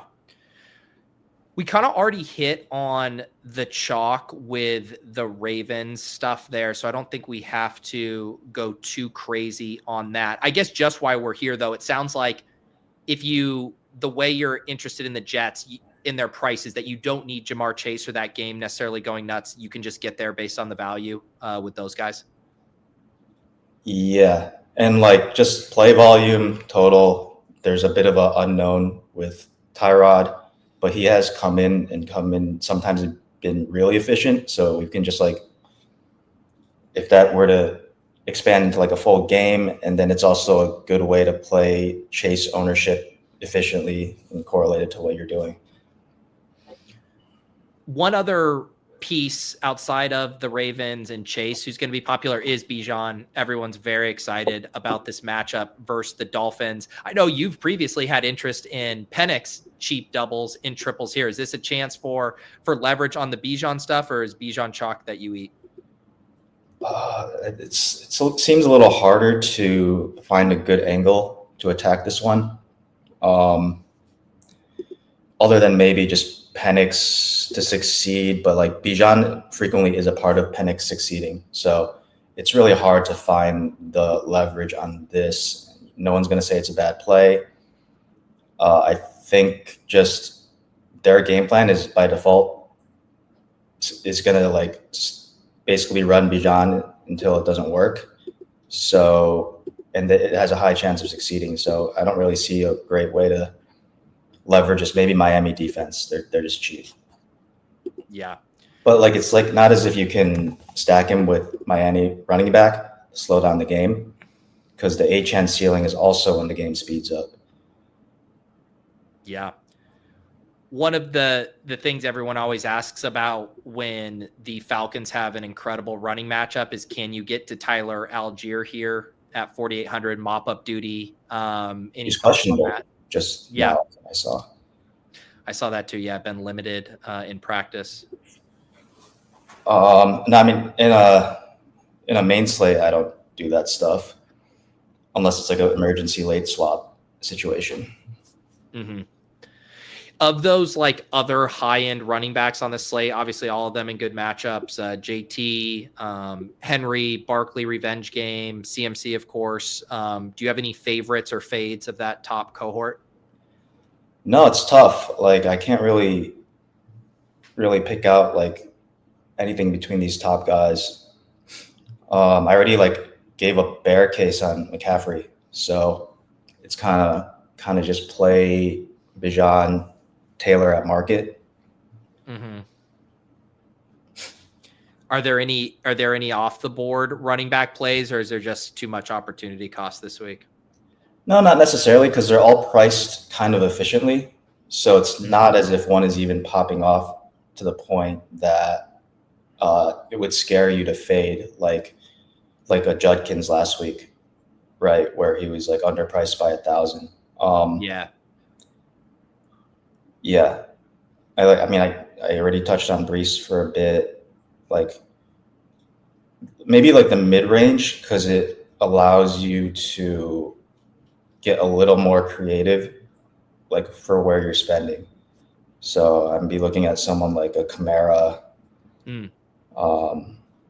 Nothing really like these. The ones in the mid-range don't have these great environments. So I kind of like the Saints. Yeah. To succeed, or at least find a ceiling. Because we've seen good Rattler games this year. Yeah, let's talk about them, and because I also think there's a little input volatility with the running back spot as far as with Kendre Miller out. Does Devin Neal just get all of that, or do they say, hey, we don't trust Devin Neal, it's the full Alvin Kamara experience? Yeah, I think it's more likely that, since they didn't even trust Kendre Miller maybe for off the field reasons, but it took them a while to trust even Kendre Miller. So I would assume it's actually a lot of Kamara. All these playmakers too. They're not unowned, but they're priced well. It's only 10 games. I'm kind of just trying to find anything that you can stack that's within price sensitivity more than usual, just because the salaries are tight. So you're going to want to find points. Yeah, and one of the other contrarian stacks you were mentioning in our chat is this one with Rattler here. Bucks a little bit of a pass funnel. They're tougher to run on. You get Olave, who's really starting to heat up. He's fully off the injury report. I just saw that. Obviously, Shaheed, the big play threat. Any thoughts on how you would attack Rattler stacks? I mean, they have the 4 guys, so just mix and match. I don't even know if it's that contrarian, or if it will be that contrarian by Sunday, just because all these guys are kind of value plays. So it looks just more like a stacking opportunity. So I kind of talked about, it's like, doesn't seem like a great stacking week, but there you can definitely find your spots, and even onslaughtable with the game on the other side, because like Tampa has a few pieces, and even Tampa, looking at their stuff, a little appealing on that end too.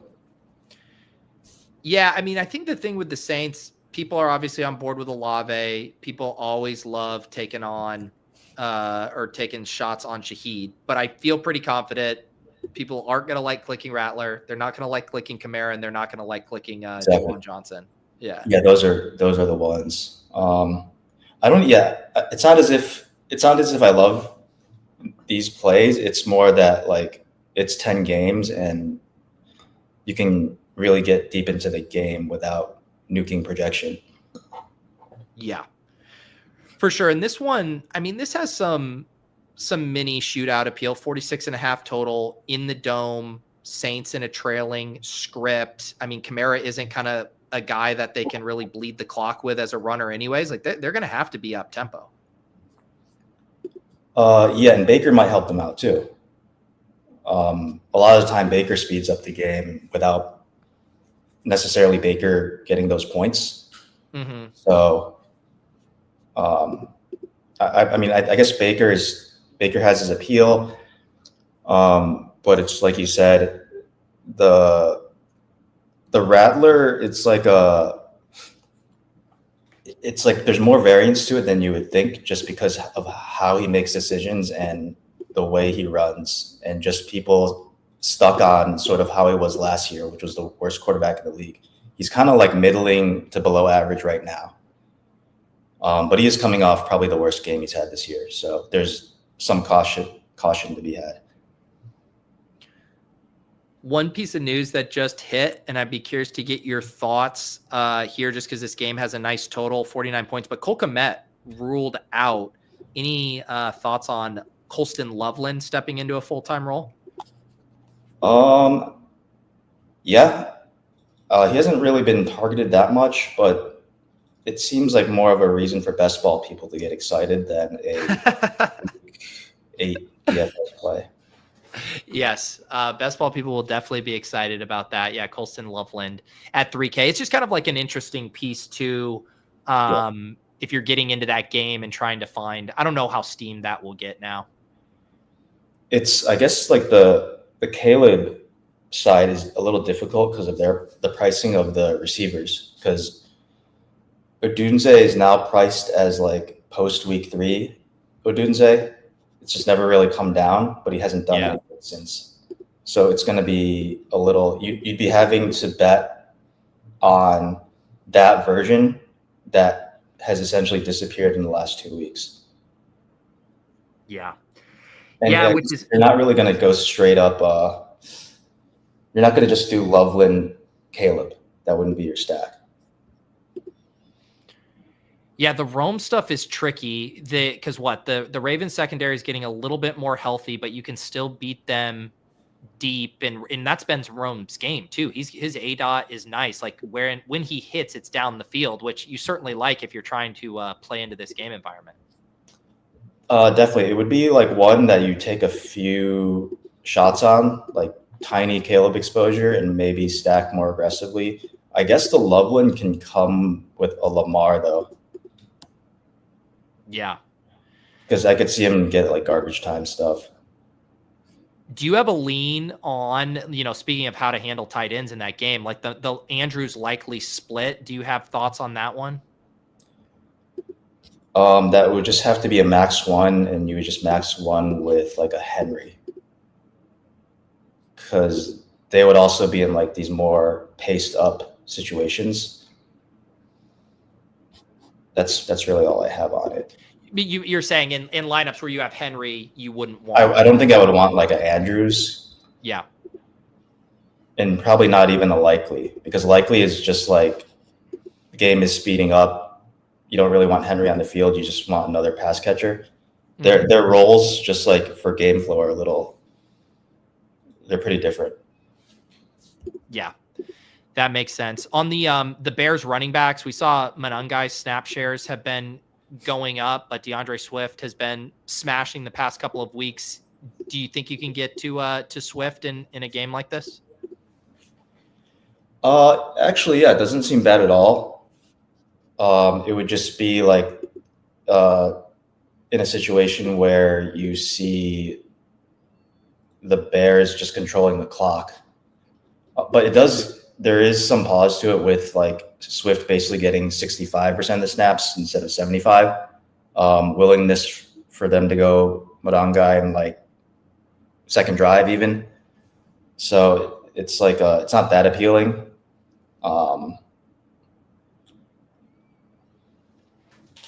Yeah, I guess like because I don't really have that much confidence in like a Bears DST either. But if I did, I would probably get into some Swift Bears. But just Lamar never turns the ball over, and if he'd rather just scramble than make a turnover worthy pass, so it's kind of hard for them to get there. Two of the bigger team totals on the slate that I haven't been able to get your thoughts on yet would obviously be the Bills and the Colts. Obviously, JT is the preferred way to play that. But on the Colts side, are there any other angles there, or do you just think it's JT or bust? Well, did we get a report for Downs yet?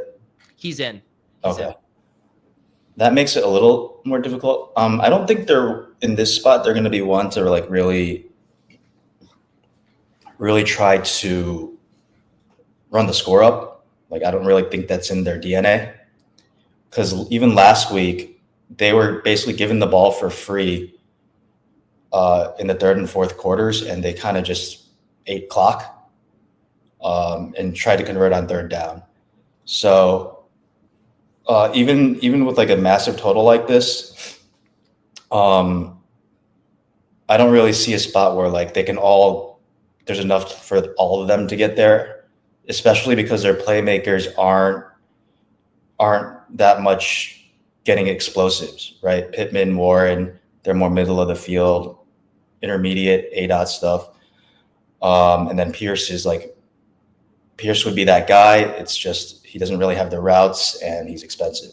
So a lot of the time in this situation, I go like max 2 of the playmakers and throw in the defense too.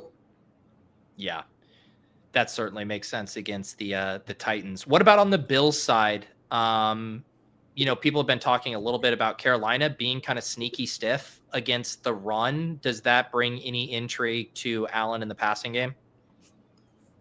I think Dalton brings intrigue to the passing game, or at least intrigue to McMillan, because we remember what Thielen was doing with Dalton in 2023, and the difference between Thielen to the guys back then, which was like DJ Chark, probably Leggett still, it's probably much greater than McMillan to the next guy here, which is just more established Dust, Leggett, and these other guys. So if he can get any rapport with McMillan, that could just be like an immediate 11 target type of situation. But that's not to say I think the Bills are in a great spot, because I think Carolina would want to control the ball. And Buffalo's been like not particularly explosive this year, just due to like Kincaid not being out a few games, and then the receivers not really taking a step forward. Yeah, and then even when they do try to get things going with the deep ball and whatnot, Josh Palmer's injured. I'm going to actually nuke him here. He's not going to play this week either. Ownerships are kind of nice though, so it looks efficient. It's not like it's like a clearly not a good spot to like try to play Buffalo. For sure. One thing I'm going to do now that I've been kind of handling some of these injury situations and using the normalize and the smart adjust, I'm going to rerun some of the sims here so we can look at some of these lineups. While this is running, I should mention all of this stuff that you guys are seeing on screen here with Run the Sims. You can get 10% off all of your Run the Sims packages. It includes the Shady Advice, or you can buy that separately and get the 10% off. The portfolio diversity tool that we previously discussed. I love going in and being able to adjust ownerships. You saw me adjust kind of the market shares there for some of those players who are out, and then you can rerun stuff. And of course, as the weekend progresses, the Run the Sims team will be updating those as well. Let's see here. Should we look at some of these lineups that are bubbling up to the top? Lo and behold, Bo Nix here at the top again, this being a Troy Franklin and Cortland Sutton. Does have Breece Hall, Jamar Chase mini correlation, has Schultz has Tez Johnson, Jonathan Taylor. Thoughts on a top lineup here for, about a 3K size field? I like that. It's like pretty standard, but definitely looks good to me. It's Giants, DST. Who are they against? That's interesting. I'm going to take a look at the pricing there real quick. I kind of like the Eagles again. Yeah. We don't really talk about them, but it's more like they just hit. So people are probably going to be more attuned to that. Yeah, but they did have that terrible loss against the Giants a couple of weeks ago. So if sort of they're looking to like really avenge that spot, they could try to, if it's a low resistance enough from the Giants end, they could try to pour it on. It is interesting here. You can see some of your takes bubbling up. We can search for a Tyrod lineup in a second, but even in this third lineup here, there's Lamar. Yeah, Brees, Mason Taylor, Jets in this one. That kind of definitely plays into your angle. Chase against the Jets too. I mean, that's not. Yeah. He's like reception driven, so I could see it. Yeah, people don't really do that on the main slates, but it's not like. It's not based. I don't think it's like something that you can't get away with. What are your thoughts on, you see a lot of these top Lamar lineups do include Zay. I was talking about that with JM at the end. I mean, that Lamar Zay combo is going to be so popular. Is that something you would shy away from, or just building other contrarian pieces around it? Yeah, just that, the contrarian pieces around it. It is hard to shy away from just because of the Zay pricing. It's tough.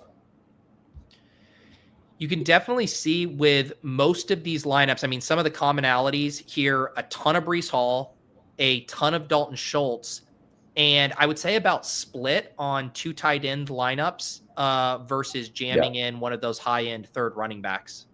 Yeah, that's the type pricing showing. Whenever you start to get these 2 tight ends in a lot. You real quick, circling back to the Eagles. If we don't get don't get AJ Brown, is it just as easy as Hurts, Devontae Smith, Dallas Goedert, or does that make it so clean that the field kind of piles into it and it's not that sneaky?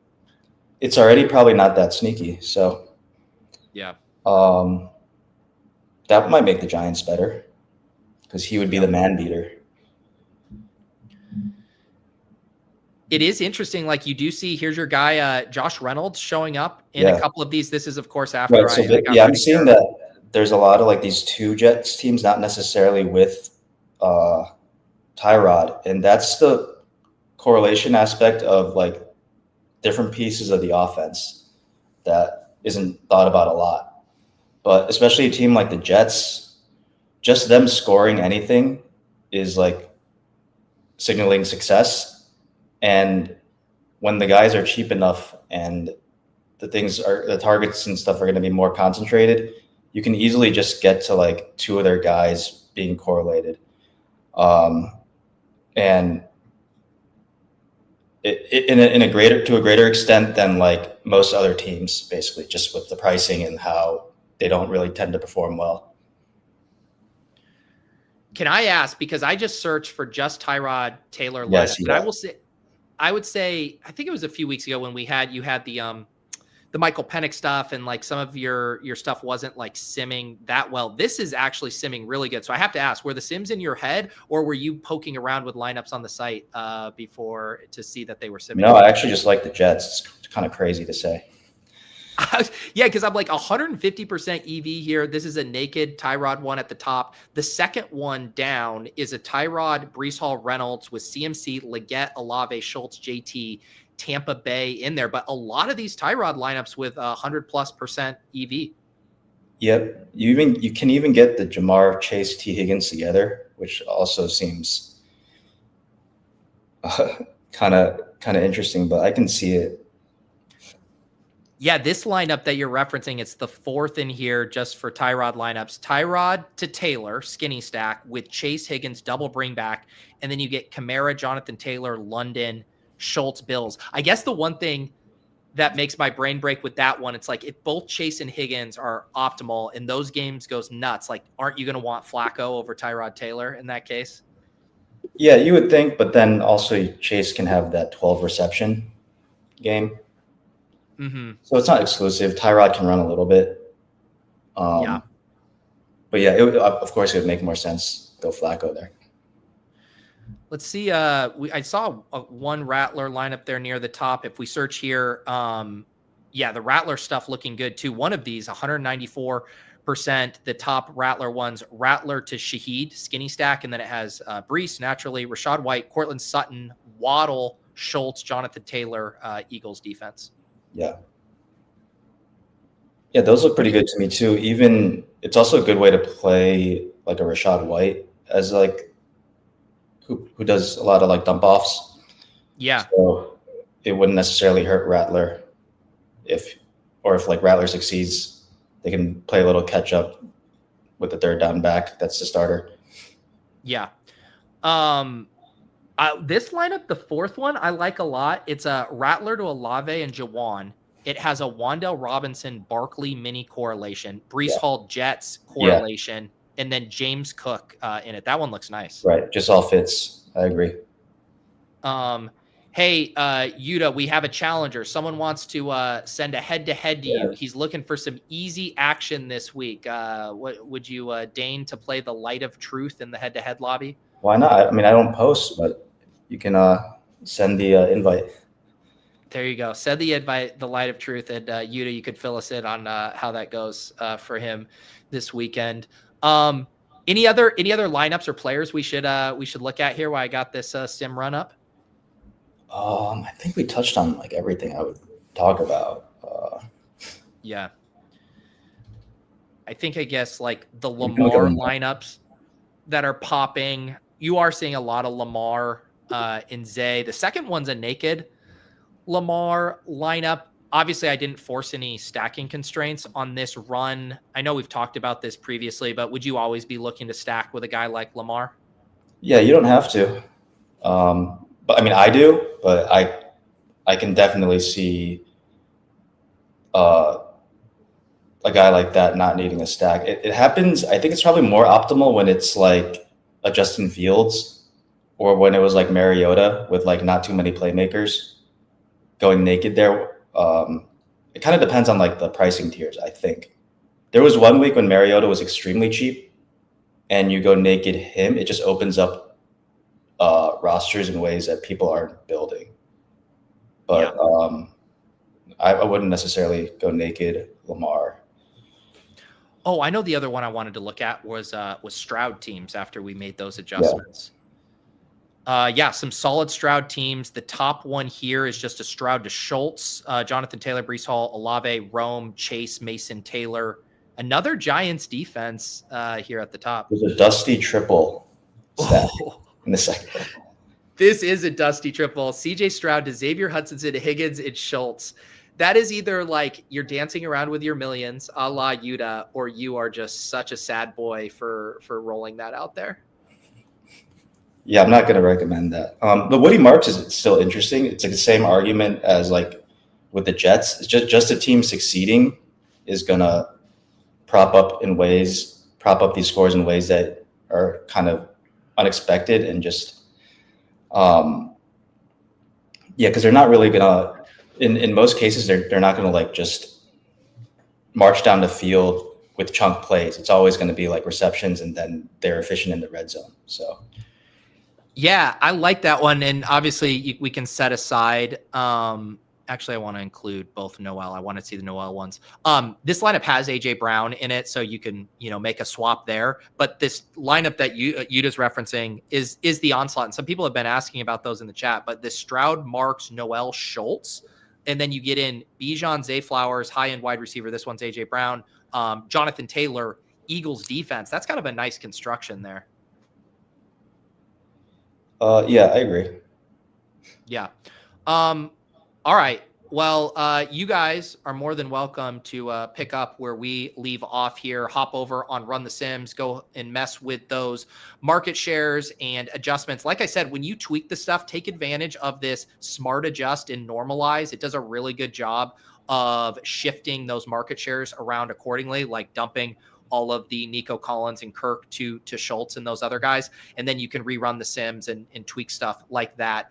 Anything else you'd like to mention with the site or the tools here, Yuda? No, just that we're basically adding stuff every other week.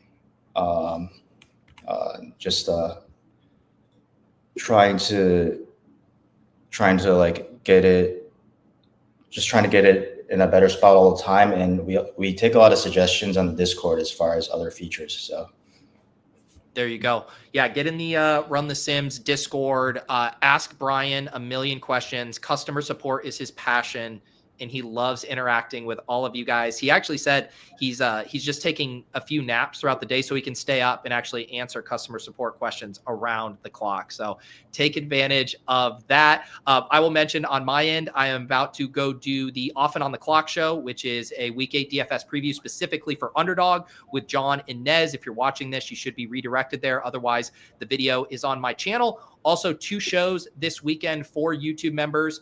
We're going to have After Dark on Saturday night with Galen from ETR. He's the guy behind the solver, really sharp player who's been building out the tools over there, and he's been crushing the draft games on Underdog these past few weeks. So excited to pick his brain. And then Sunday morning, we have the Cram. So if you're the highest level hand builder and Opto Bros, we will go through position by position, look at ownership, do our polls there to get a gauge of where the steam is, react to inactives, check out the Sims one final time and get you guys all prepared for the slate. So become a YouTube member, take advantage of those. Otherwise, appreciate everybody hanging out. Thank you to Yuda and the Run the Sims crew. Thank you to JM and 1 Week Season, all of you guys in the chat. Good luck in Week 8. Let's ship some tournaments.